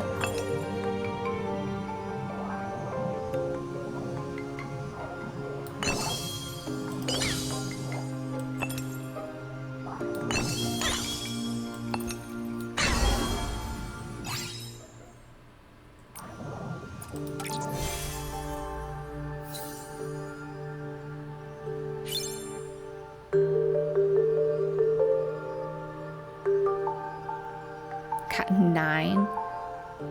Oh, this one needs 3. This one needs 2.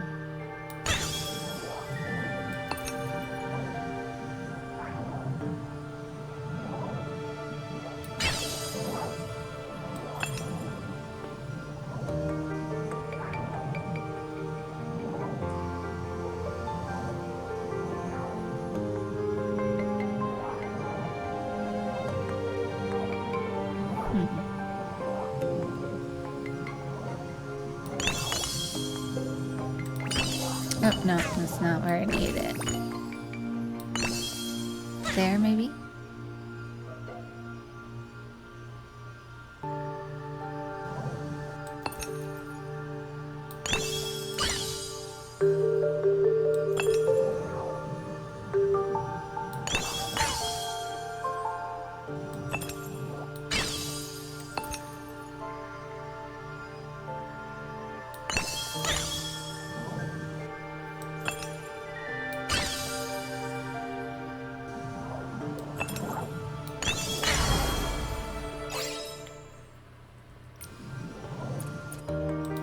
I guess that was all of it. Yay!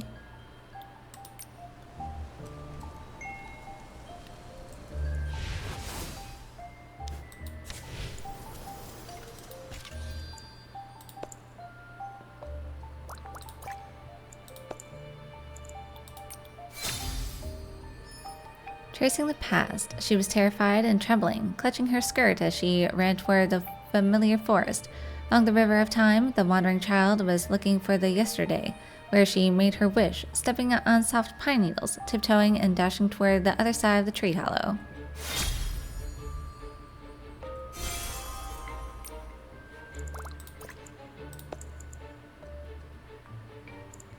Alright, what else is there to do? The Momo grows stronger. Obtain a total of 100 Momo combat insight. I guess that's after you do this quest. Upgrade Momo's combat cloak. And build a snail beauty salon. Build a path of practice. Take a photo with Momo and Grandma. Oh, we can do that. Let's go find Grandma.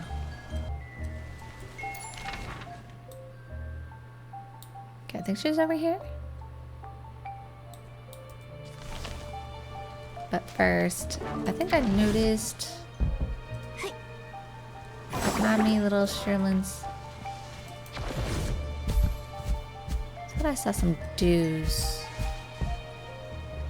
Oh. White Snow and the Magic Mirror. Once there was a schemer who prided himself on his brilliance. He turned to the world's most honest magic mirror and asked, "Mirror, mirror on the wall, who is the wisest of them all?" To this the magic mirror replied, "It is you." However, once the reclusive woman completes her invention, she will be the wiser, for her creation can save the forest from the brink of ruin. Fury and jealousy consumed Schemer. Disguised as a hunched old crone, he ventured into the deep woods where the craftswoman dwelt and knocked upon her door. Keeping his voice low, he gestured to the flowers in his basket. "Please buy a bouquet from me," he urged. "Use them to adorn your invention, a finishing touch for your perfect masterpiece of wisdom." The craftswoman had lived in the deep forest for a long time. She was used to the simple herbal scent of wild blossoms, but the bouquet before her was expertly arranged, exuding a mysterious and complex fragrance unlike anything in the forest. Moreover, the old woman looked so weary. Moved by pity, she brought the flowers and placed them in her workshop. Strangely, the flowers never seemed to wither. They remained in perpetual bloom, casting their scent through the room as the craftswoman labored on. Slowly, her creation, a being named White Snow, capable of the most melodious song, began to take shape. But as the machine grew, the craftswoman's health began to fail. At the very moment her creation was born, her own life reached its end. The heavy door creaked open. The hunched figure stepped inside, plucked a vibrant red rose from the bouquet, and tucked it into White Snow's jet-black hair. "Now White Snow belongs to me," he declared. He turned once more to the magic mirror. "Mirror, mirror on the wall, who is the wisest of them all?" The honest magic mirror, which would never omit a single detail of the truth, calmly replied, "Once it was the reclusive craftswoman, until you used poison to steal her breath, and from this day forward it shall never be you." The schemer watched in horror as White Snow reached up and removed the red rose. She sharpened its stem into a weapon of vengeance, and catching the smug schemer at his weakest moment, she plunged the flower, nurtured by his own treachery, straight into his hollow, blackened heart. Gathering the shards of the broken magic mirror and piecing them back together, White Snow said, "Magic mirror, we are leaving this forest, and you shall see a broader truth, and I shall sing a purer dawn." I spent so long caring for the wounded in this forest, concocting medicine for fainted loop-tail pikas and guiding lost straw deer back home. It became my life. With the corruption finally losing its grip, new sprouts can finally breathe again.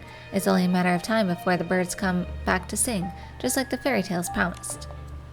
But I still wonder, why did the miasma appear in the first place? Are there more creatures suffering out there? Will the darkness on this land ever give way to light? Why, Snow, perhaps the answers aren't meant to be chased. We just keep doing what we can for those in need, and the truth will one day stand before us. You're right. Maybe saving everyone is too much to ask, but holding one trembling paw and guiding the one fragile leaf would still mean everything to me. It's just the beginning of my journey, and I know in my heart that my mother and the forest are with me every step of the way.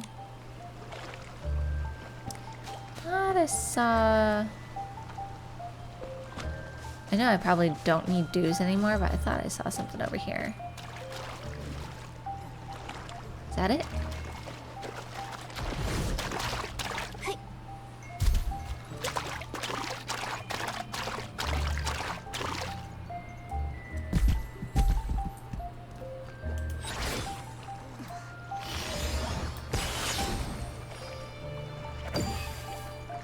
Okay. So, off to Grandma's. We go.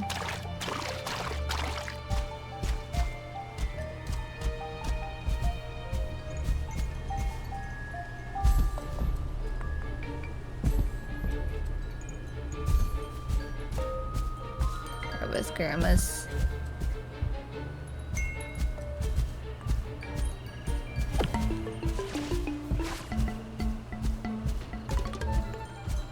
Oh. Blings. You are not Mr. Rabbit.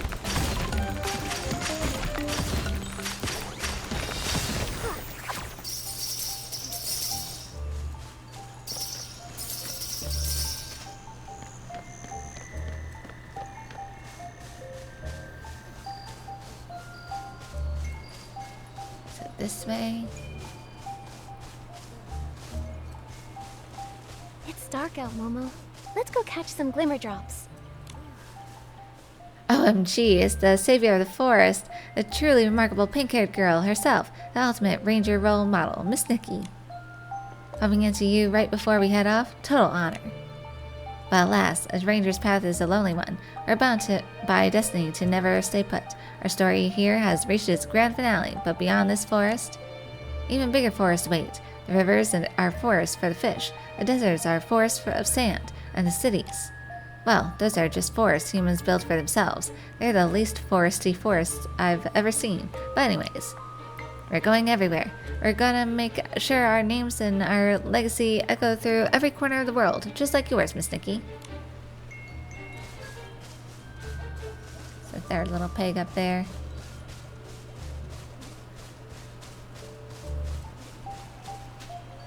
Grandma! Switch to remote control. Was that hide Momo off? There we go. Momo!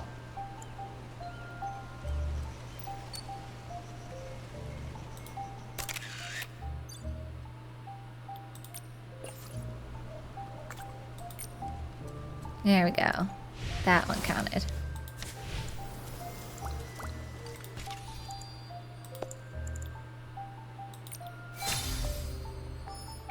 Fruitful prayer. Carrying a skirt full of harvest, the girl makes a wish to the god ruling the world's beautiful fruit, hoping for an endless supply of fruit and countless harvest afternoons. She hopes time will mercifully stop its pace and turn today into an eternal today.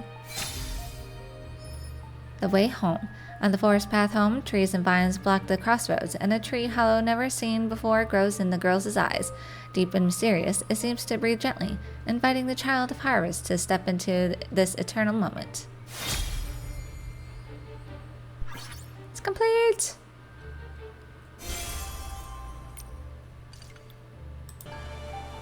Let's see. Is there anything else to do? Not in this area, I don't think. We could do Momo's quest. I don't know what these are. This could be something else. There was something to do in Spira. What was over here? Oh wait, let's No,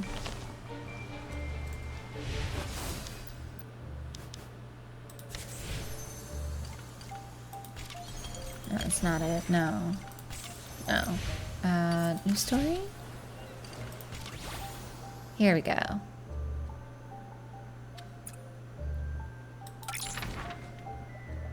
Let's check this out. Track. Let's, no, that's on the top. Here we go.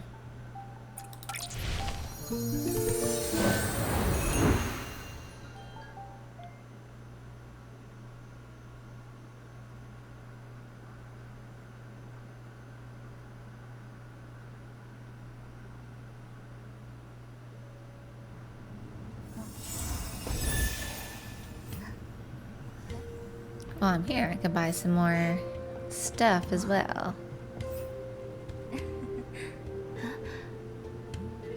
I don't remember you guys. I will not get distracted though.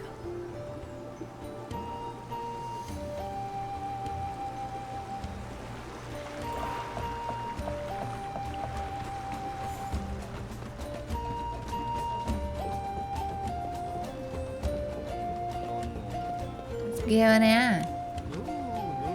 You know what's strange? I left some shroomberries out to dry and forgot to bring them in when it rained last night. This morning I found them neatly placed under my eaves and completely dry. Did you see anything else besides the shroomberries? Anything else? Oh, there was. A weird mark was drawn on the ground next to the shroomberries. A mighty mark. That means the 3 mighty shroomlings offered their aid. I remember that this is their signature mark. But haven't they been away for a long time? Investigate the crowd, discussing the mighty mark.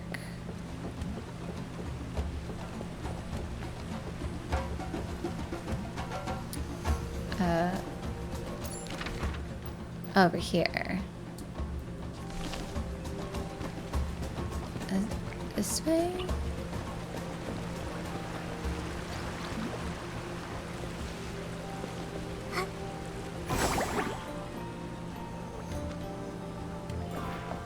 Ah.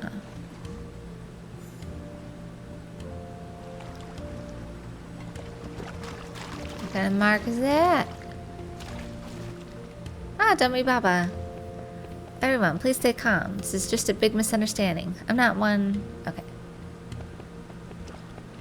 What misunderstanding? My shroomling eyes are still working. A few days ago, I accidentally fell into the river and got swept away by the current. It was the 3 mighty shroomlings who saved me. Even though I was dazed and couldn't make out their faces, I saw that flowing cloak. In all of Spira, who else would wear a cloak besides the legendary 3 mighty shroomlings?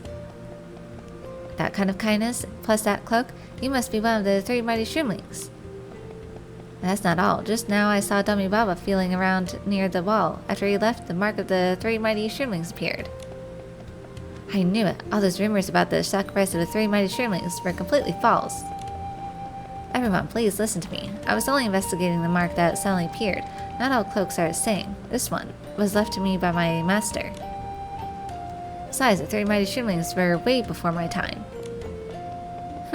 Then there's only one explanation. If the age thing doesn't add up, it must be because you're their apprentice. An apprentice is cool too. Quick, give me an autograph. Sign right on my shroom cap. Your Excellency, you arrived just in time. I have important clues to report about that special investigation we mentioned earlier. That's right. This is a matter that concerns the safety of Spira. Dummy Baba, there are too many eyes here. Come with me. Let's talk over there. Understood, Your Excellency. I'll be right there.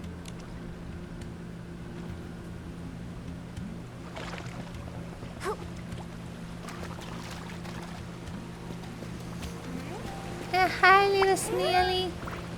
Cute.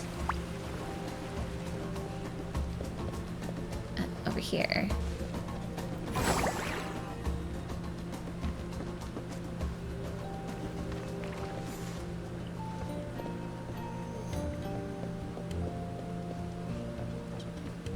Oh. So, Dummy Baba, how was my acting? Pretty convincing, right? That was perfectly, Nikki. Thank you for helping me. I truly didn't know how to handle that situation. Everyone wants the 3 mighty shroomlings to return so badly. But who exactly are the 3 mighty shroomlings? Why does everyone get so excited whenever they hear rumors of their return? They were a mysterious group of shroomlings who were active in Spira many years ago. Legend has it they were incredibly powerful, helping not just shroomlings but also many human adventurers. They came and went like the wind. So few ever caught a glimpse of their true faces. Their only identifying feature was the cloaks they wore. So mysterious. No wonder those shrimlings mistook you for one of them just because of your cloak. Over a decade ago, they suddenly vanished without a trace. It wasn't until recently that rumors of their return began circulating throughout Spira. According to the rumors, wherever they perform a good deed, they leave behind a special mark. And you think something suspicious is going on? Actually, Lady Nikki, what the others were saying earlier wasn't completely wrong. You see, my master, Sealsoso, was a member of the Three Mighty Shroomlings. His older sister, Palolo, was their leader. Your master, a docilist who went to get water from the Soul Spring. Yes, my master always kept to himself and had very few friends. Aside from me, almost no one knew about this side of him. I don't know much myself either. Master rarely spoke of the past, and whenever I asked, he would always look sad. Over time, I stopped bringing it up altogether. Master never returned from fetching the Soul Spring water. Everyone said he had sacrificed himself. Yet now, with those marks appearing, I know it can't be true, and yet I can't help but wonder, could my master really have returned? I'm sorry, Lady Nikki. I know I've been babbling, but my mind is all over the place right now. I just can't rest until I uncover the truth behind these rumors. It's okay, Dummy Baba. Back at the Mothershroom, you were the one who caught us, so this time let us help you look into it and put your mind at ease. That's right. I'm a Nikki all the way. Whether it's true or not, we're getting to the bottom of this. Lady Nikki, Your Meowliness, I can't thank you both enough. Then I'll synchronize what information we have so far. Earlier, I found out that Granny Nidopapa, Awobo, and Rankasichi have all recently experienced good deeds. Besides that, there are a few scattered incidents I haven't had a chance to verify yet. Let's split up. We'll take care of investigating those 3 shroomlings, Dummy Baba. You follow up with the rest of the incidents. Sure thing, Lady Nikki. Once we finish investigating, we'll meet up near the Grace Dining Hall.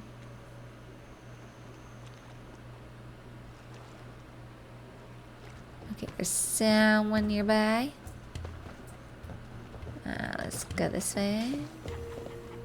Right above.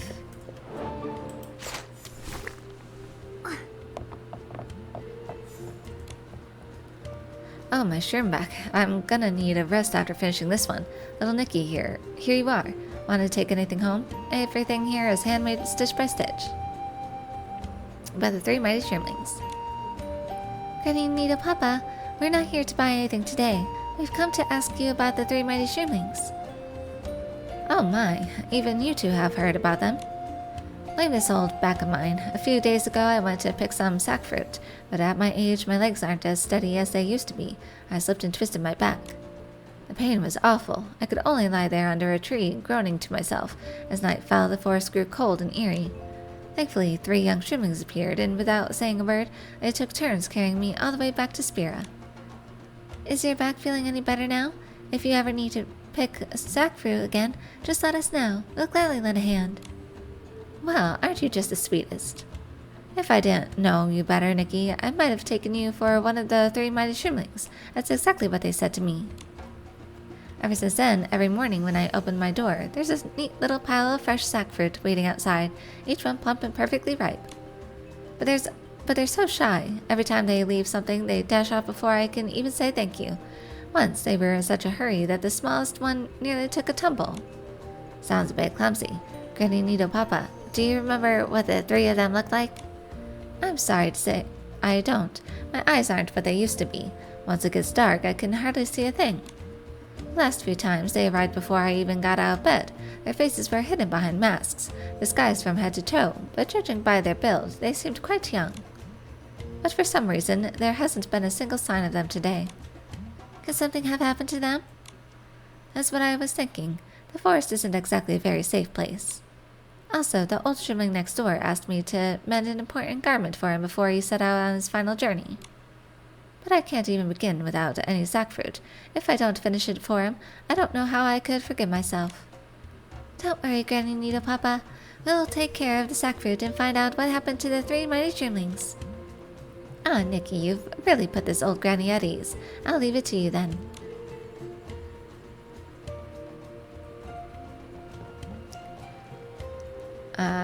Give sack fruit. Do I have sack fruit? Oh, my shroom bag. I'm gonna need a rest after finishing this one.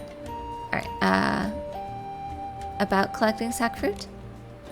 Granny Nito Papa, here's a sack fruit you needed. Take a look. Is this enough? Oh my, that's enough. That's more than enough. Just look at these. Every sack fruit Nikki brought back is plump and perfectly ripe, just like the ones the three mighty shroomlings used to deliver back in the day. Wait, really? The three mighty shroomlings used to deliver fruit? Oh yes, that's how it was for me then. It was for more than 20 years. Back then, Elderwood Forest was far more dangerous than it is today. Many shroomlings who gathered fruit for a living would spend all day working only to come home with empty baskets. Yet whenever the three mighty shroomlings passed by, you'd first hear the rustle of wind, and the next moment feel a sudden weight on your back. When you turned around, your basket would be filled to the brim. They'd be long gone, leaving only a glimpse of their cloaks fluttering in the wind, far off in the distance. Wow, doing good deeds and disappearing without a trace, keeping their identities a secret. That sounds so cool. I'd love to try it sometime. That's exactly why so many young shroomlings looked up to them back then, but I still remember when they were just starting out. They were a bit clumsy and got into all sorts of silly messes.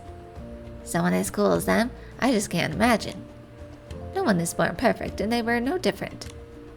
I've heard a few stories, like the time they tried to rescue someone and walked straight into a trap, or when they wore sacks over their heads to hide their identities and accidentally scared the little shroomling they were saving silly. And that's not all. Because they always appeared out of nowhere and vanished the next moment, the whole town thought it was some kind of miracle. Some shady folks even used the rumors to scam others. It wasn't until the three mighty shroomlings began leaving their distinctive marks at the scenes that things finally settled down. So the mark has a story behind it. Even these legendary heroes had to grow step by step. That's right. They were like little tots we all watched grow up, so when they suddenly disappeared, everyone was really concerned. But seeing how kind and helpful you are, Nikki, I can't help but think, if we could go back 20 years, maybe there would have been 4 mighty shroomlings instead of 3. If we went back 20 years, I wouldn't even have been born yet. Still, for friends who share the same ideals and values, it's never too late to meet. Wait, 20 years. If the three mighty shroomlings started doing good deeds over 20 years ago, then even if they were just teens back then, they'd be middle-aged by now. You're right, but Granny Nito Papa did say the 3 shroomlings they've seen recently are actually quite young. Yes, that's why I was confused when they first called themselves the three mighty shroomlings. But as I watched them walk away, I realized, even though they're a bit reckless and sometimes clumsy, their genuine desire to help others is just the same as it was back then. So I'm not going to overthink it. Perhaps during the years they were gone, something extraordinary happened to them. What matters is that they're back, and that's enough.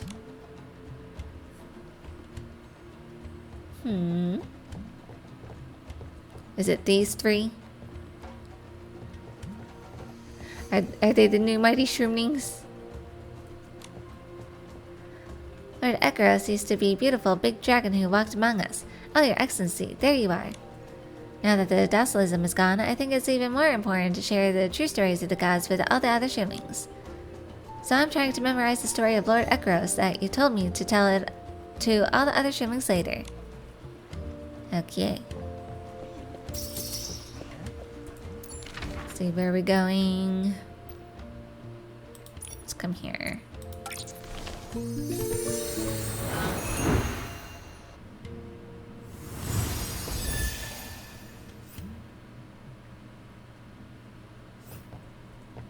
We need to go up this way for the shop, but where? Oh, down here?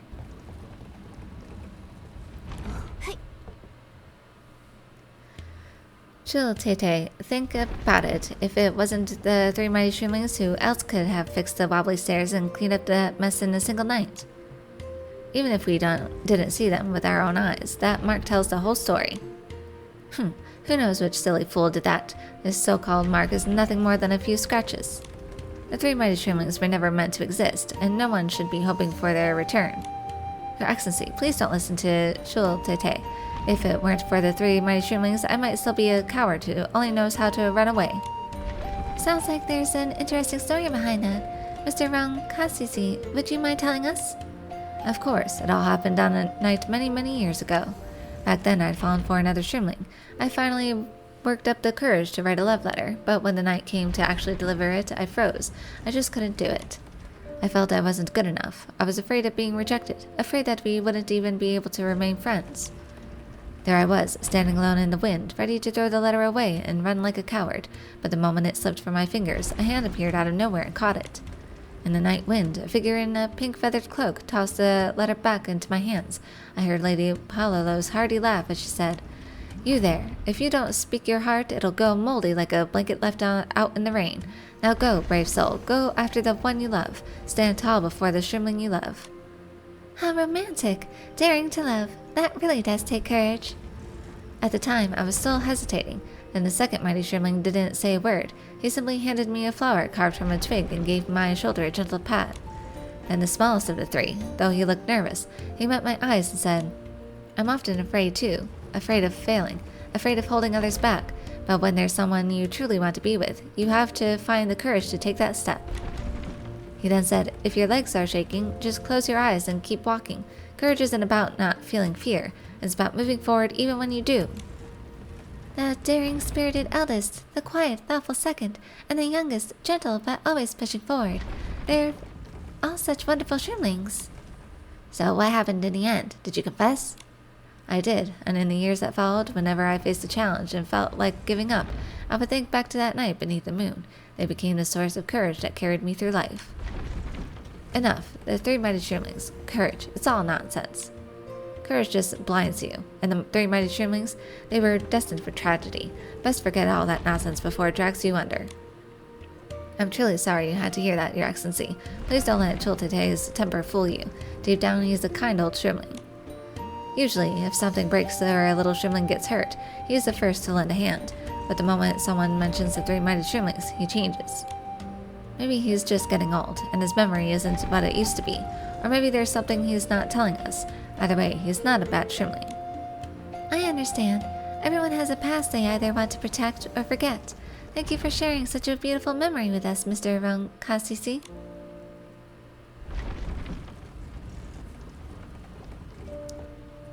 Let's come up this way.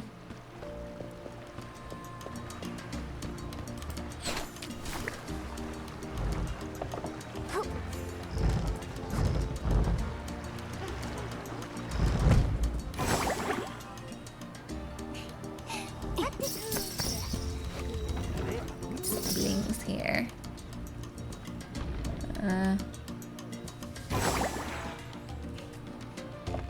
Oh, I missed it.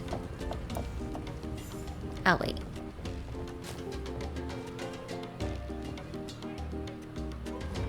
Little shrimling, don't electrocute yourself.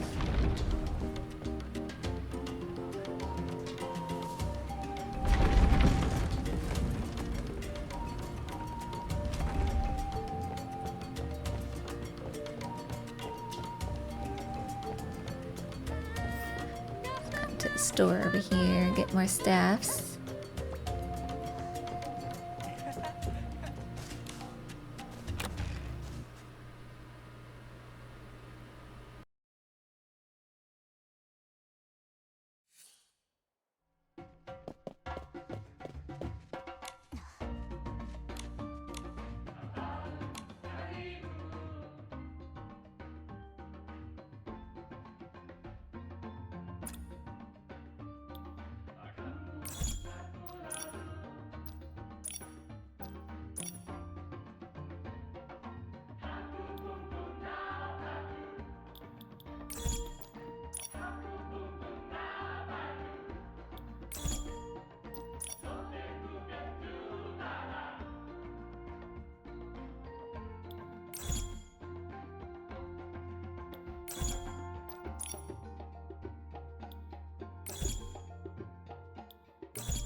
Fluffy fun. By a stream glowing with a reflection of rosy clouds, a girl finishes washing her hair and dyes it with the shine of the afterglow. After 2 quick braids, she laughs and runs off toward her mother's arms. Hazy fall. Wave the shuttle before dawn breaks and weave the early autumn mist into threads. The fruit on the garment appears ripe with sweetness. The hazy clouds appear to be kissing the golden leaves as they fall. Oh, traveler, how do I make autumn stay, so I can drift off into the land of dreams before winter? Plaid trail. She always wears a plaid dress, walks the same path, and sits in the same place. With her pen, she deduces the melody of logic in the trails of stars. Onlookers can see her meticulousness, but not the extraordinary poetry hidden beneath her ordinary plaid. Behemoth silhouette. When she awoke in the treehouse, a leisurely behemoth strolled into Eulily's sight. The soft sunlight crisscrossing leaves and the scent of dirt made the behemoth look especially gentle. Plaid of courage. First steps into new places always come with novelty and danger, but as long as you take your first step, courage will sprout and grow with your every step until it fills your heart. Berry fable. In the depths of the woods hides a ripened dream, a fruit, an unfinished speech. Only you are willing to show your steps and listen for the soft thud of a berry falling at dusk. Charting wilderness. The traveler wandered the wilderness, every gust of wind the thread of her journey. The wilderness remained silent, yet it had more to tell. She had left the map behind and ventured into a world of her own. Sunny tone. Eulily's traveling merchant friend loves using warm-colored fabric as a headband to absorb the glow of the setting sun. On cold nights, the group can use this splash of warmth to ward off the chilling loneliness out in the desert. Forest murmur. Seeing Amber absorbing the dawn in the interlacing branches of giant trees, a young nomad, a new visitor to the land, began braiding her hair simply, capturing the pulse of Elderwood Forest. Unseen snow. At the time, Eulalie had been to many places, but not once had she seen snow. Hearing a traveler describing the views of a snow-cape, she carved out her imagined snowflakes using colors of Elderwood Forest. Fluffy and wild. During one of her travels through the clan, Eulalie encountered a fluffy fawn. It booped against the trees. Bopped against the trees until shroomberries tumbled down, then proudly began its feast.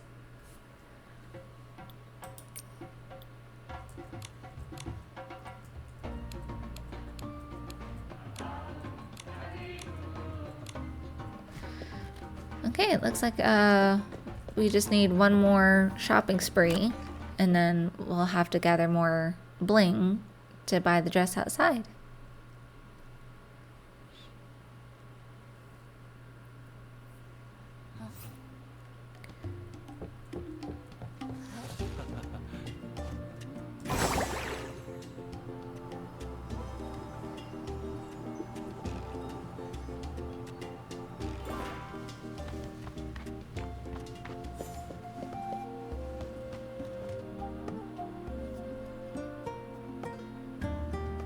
I haven't even come across a woo-woo yet.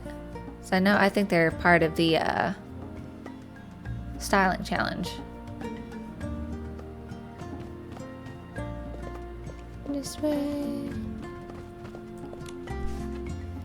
Sackfruit throwing training records. Training day 54. I've thrown it thousands of times. My wrists ache so much they feel like they're going to snap. As I expected, she's still much better than me. But I can't stop. Starting tomorrow, I'll practice with stones tied to my wrists. I must make the sackfruits fly faster. Training day 239. My accuracy has improved a bit, but it's still not enough. Just hitting the target is useless. With its kind of soft, weak force, I'll never be able to pierce it. I must train until I have the strength to smash a sackfruit into it like a stone. Training day 538. Success! I threw one so hard today that I shattered the hardest wooden target. With this much force, I can probably daze that thing for a brief moment, right? But a single moment is far from enough. I must undergo even more rigorous and demanding practice. Training day 957. Stationary targets aren't enough. I need to stimulate various types of complex terrain. I can't just stand and throw. I have to run. I have to roll, even if I break my shroom legs. Training day 2672. The more I train, the heavier my hands feel. Movements I used to do with ease. I failed 3 times today. Can a useless fellow like me really pull this off? No, I can't give up. I need to practice continuous attacks with the sackfruits more. Training day 5772. I'm getting older, and my joints are starting to stiffen. Even with double the training, I don't seem to get the results I used to. It seems my time is running out. I must, before then. Training day 6209. I finally mastered that move today. There's no need to come here for the time being. Next, I need to go to a more dangerous place for other types of training. The handwriting suddenly becomes childish and scrawled, and the ink looks fresh. Training day 15. This notebook I picked up is really useful. By following this logic, our aim is getting better and better. Let's train harder and get closer to our goal. Training day 23. That caretaker named Awuwu has such sharp ears. As soon as he hears the sound of a target being hit, he suddenly appears like he's teleported out of nowhere. He scared the spores out of me. We have to be more careful next time. It looks like a training journal on sackfruit throwing techniques, and the first half alone spans more than 10 years. Whoever kept this journal had incredible perseverance, practicing fruit throwing for years. But why does the journal start continuing the training from scratch again later on? The handwriting in these 2 sections is completely different, so they probably were written by the same shroomling. Look, the latest note says that whenever Awuwu, the caretaker, hears the target being hit, he comes out. Momo, maybe we can use that to our advantage. You mean practice throwing sackfruit? Exactly. If we hit the target and make some noise, we might be able to lure Mr. Awuwu out.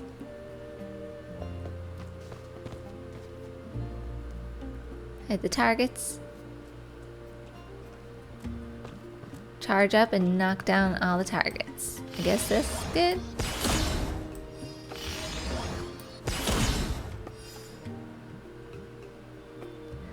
Huh, so the 3 mighty streamlings really have returned. I knew you'd be back. This time Your Excellency. Oh, I'm so sorry. I've been waiting so long I got lightheaded from hunger. I heard the target and rushed over without thinking. It's alright, but Mr. Awuwu, I just heard you calling the 3 mighty streamlings. Does that mean they've been here recently? Of course they have. A while ago we had several days of constant rain and a bunch of wooden targets at the range rotted. I was fretting over where to find dry wood to fix them. Then the next morning all the rotted targets were fixed. How can you be sure it was the 3 mighty shroomlings? Maybe it was just some kind-hearted passerby?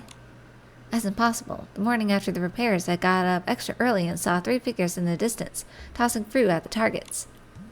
They were a bit clumsy and rather short, but I clearly saw that one of them was wearing a cloak. There's no doubt in my mind. It was the 3 mighty shroomlings. Clumsy and short? Did you manage to talk to them? No, they're very alert. When they noticed me hiding nearby, they quickly popped up the fallen target and whoosh, vanished in an instant. So that's what happened. Oh, by the way, we found a journal earlier. Was that theirs? Oh, that thing? It belongs to Chultete, that eccentric old shroomling. Chultete? Ah, he's an old friend. A bit quirky, usually quiet, not much of a talker, but he used to come here every day to train, and kept it up for years. It's just that he hasn't been coming much lately. When it comes to throwing sackfruit, he's second to none. Not a single shroomling in Spirit can compete with him. That day I even saw the 3 mighty shroomlings holding his journal, studying it carefully while they trained. Are they already experts? Why study someone else's journal? They disappeared for over a decade. Maybe they went somewhere and took a long rest. It's normal for skills to go rusty if you don't use them. Speaking of which, it's kind of funny. I built this range back then because they saved me by taking down a behemoth with a single sackfruit. I figured that even if I could never be one of them, I could at least give other shroomlings a place to train and improve. All that effort wasn't in vain. Now even the 3 mighty shroomlings come here to practice. Exactly. Whether it's for saving my life back then or for fixing the targets today, I've always wanted to thank them in person, but I can never seem to catch them.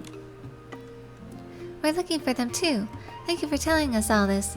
If we find them, we'll be sure to pass along your thanks. Thank you so much, Your Excellency. If you happen to see them, please tell them to train here more often. I've prepared plenty of fine food to welcome them. After all, they need to eat properly as well as train. Otherwise, as they get older, they'll start shrinking instead of growing, just like me.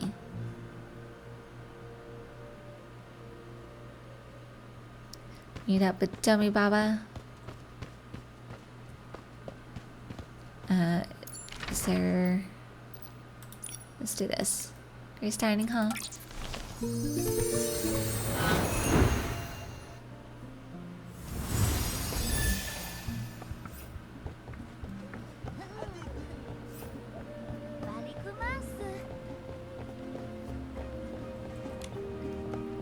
Hey Nikki, thank you for all your hard work. I just went around to verify some of the good deeds that the Shrimlings have witnessed. But how should I put it? It's all a bit strange. Strange? How so? They're all small, everyday things, helping an old Shrimling with their laundry, straightening a street sign the wind knocked over. Aside from that old Shrimling who fell into the water, no one else seems to have had direct contact with the three mighty Shrimlings. We haven't seen them ourselves either, but we've talked to plenty of Shrimlings who have. The thing is, when you piece it all together, it might not point to the answer you're hoping for. It's alright, Lady Nikki. If my master truly has returned, I'll be overjoyed. But if not, then I still need to find out who they really are, and why they are doing this. Please, tell me what you found. Alright, let's lay out everything we know and see where it leads. The three mighty Shrimlings are a legend and spira, symbols of justice and kindness in the hearts of all Shrimlings. Now the mighty marks have begun appearing in Spira once again, but there are some strange inconsistencies in the sightings. For example, blank, which seems to conflict with blank, as this does not align in terms of age and time.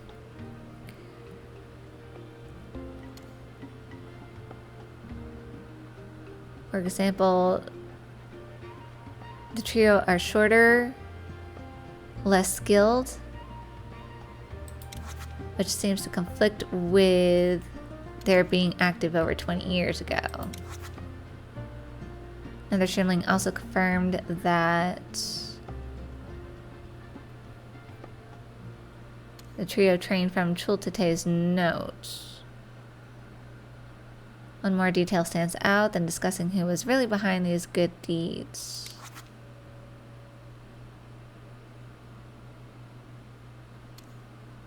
Chultete denied their involvement. I feel like there's still something we haven't figured out.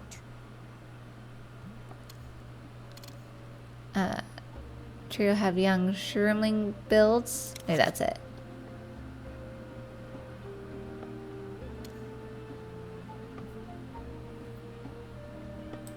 That's our Nikki, getting to the bottom of things without breaking a sweat. Current clues suggest that the recently appeared three mighty Shrimlings are young, short, and less skilled than before. That clashes with the fact that the real three mighty Shrimlings were already active in Spira more than 20 years ago. On top of that, the eccentric old Shrimling Chultete firmly insists that these good deeds were not done by the real trio. Perhaps the current three mighty Shrimlings are not the original three at all. The current three mighty Shrimlings are most likely three young Shrimlings who admire the legend and are imitating them. Although it seems likely that young Shrimlings are imitating the three mighty Shrimlings, there is still no direct proof. Whatever we come up with is still only a theory. We'll need solid proof to confirm who they really are. And there's that old Shrimling Chultete, the way he acts and the things he says. Something about it doesn't sit right. His temper's always been a bit odd. I remember when I first became the hero of the spear, he showed up out of nowhere and started scolding me. He said I was playing with fire, told me to give up the title before it got me killed, that being a hero isn't anything glorious, and that one day I'd end up just like my master.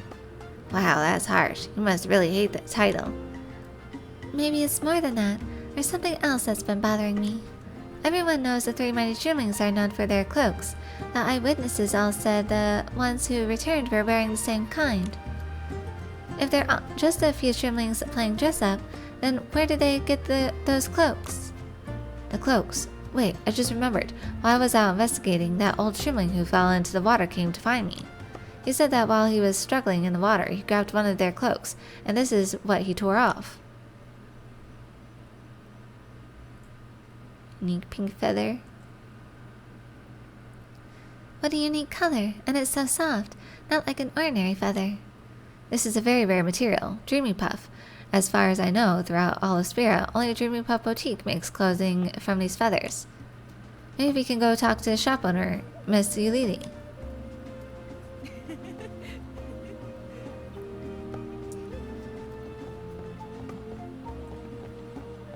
think I'm gonna end that here for tonight, and then we could do that first thing next time. Oh wait, here's something to read. Busy, busy, busy. The shrimlings are on fire. Dear Cecily, crossed out Rococo. Oh, this is from the previous one. Hey, superstar. How's your tour prep going? I need to settle the score with you. Remember a few days ago when you asked me to make a little bow tie for that fawn? Somehow one of those loudspeaker shrimlings let the news slip. Now it's gone completely crazy. Spirit suddenly swept up in a craze for making clothes for plushies. Everyone's coming to me with fabrics and plushies, asking me to make little outfits for them. And here I am, completely swamped, taking care of all these little clothes. And I know exactly what to blame. Your fawn's bow tie. So for now, it's being held hostage here with me. Whenever you have time, treat me to a super delicious cake, and then you can come pick it up. But as Spira's most amazing tailor, and with all the shrimlings trusting me, I can't let them down. I've heard that outside Spira, humans have plushies made of hard, beautiful materials, as well as soft, cuddly ones. Some humans are super talented and make gorgeous little outfits and shoes for them. Once I finish this busy spell, I'm heading out to learn from them. And when I do, I'll bring my proudest shrimling hat gifts for them, plus your tour posters and tickets. Wishing you all the best with your tour, Rococo. You are a good shrimling friend, Labobo.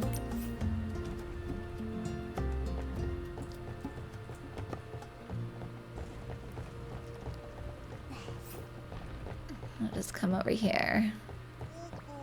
Alright, well there you have it for tonight's session. So we pretty much finished off the exclusive stuff that they had available. And next time we will continue on with this exclusive little quest here with Domi Baba and the 3 mighty shrimlings. And then we'll see where we go from there. Maybe I'll do the Momo quest that takes us to the Sea of Stars, because I think there's some quests over there that I need to do as well. And then at some points we will continue on with the exploration of Land, because there's still areas I haven't explored yet. Alright, give a like and subscribe to see more, and I will see you next time. Bye bye!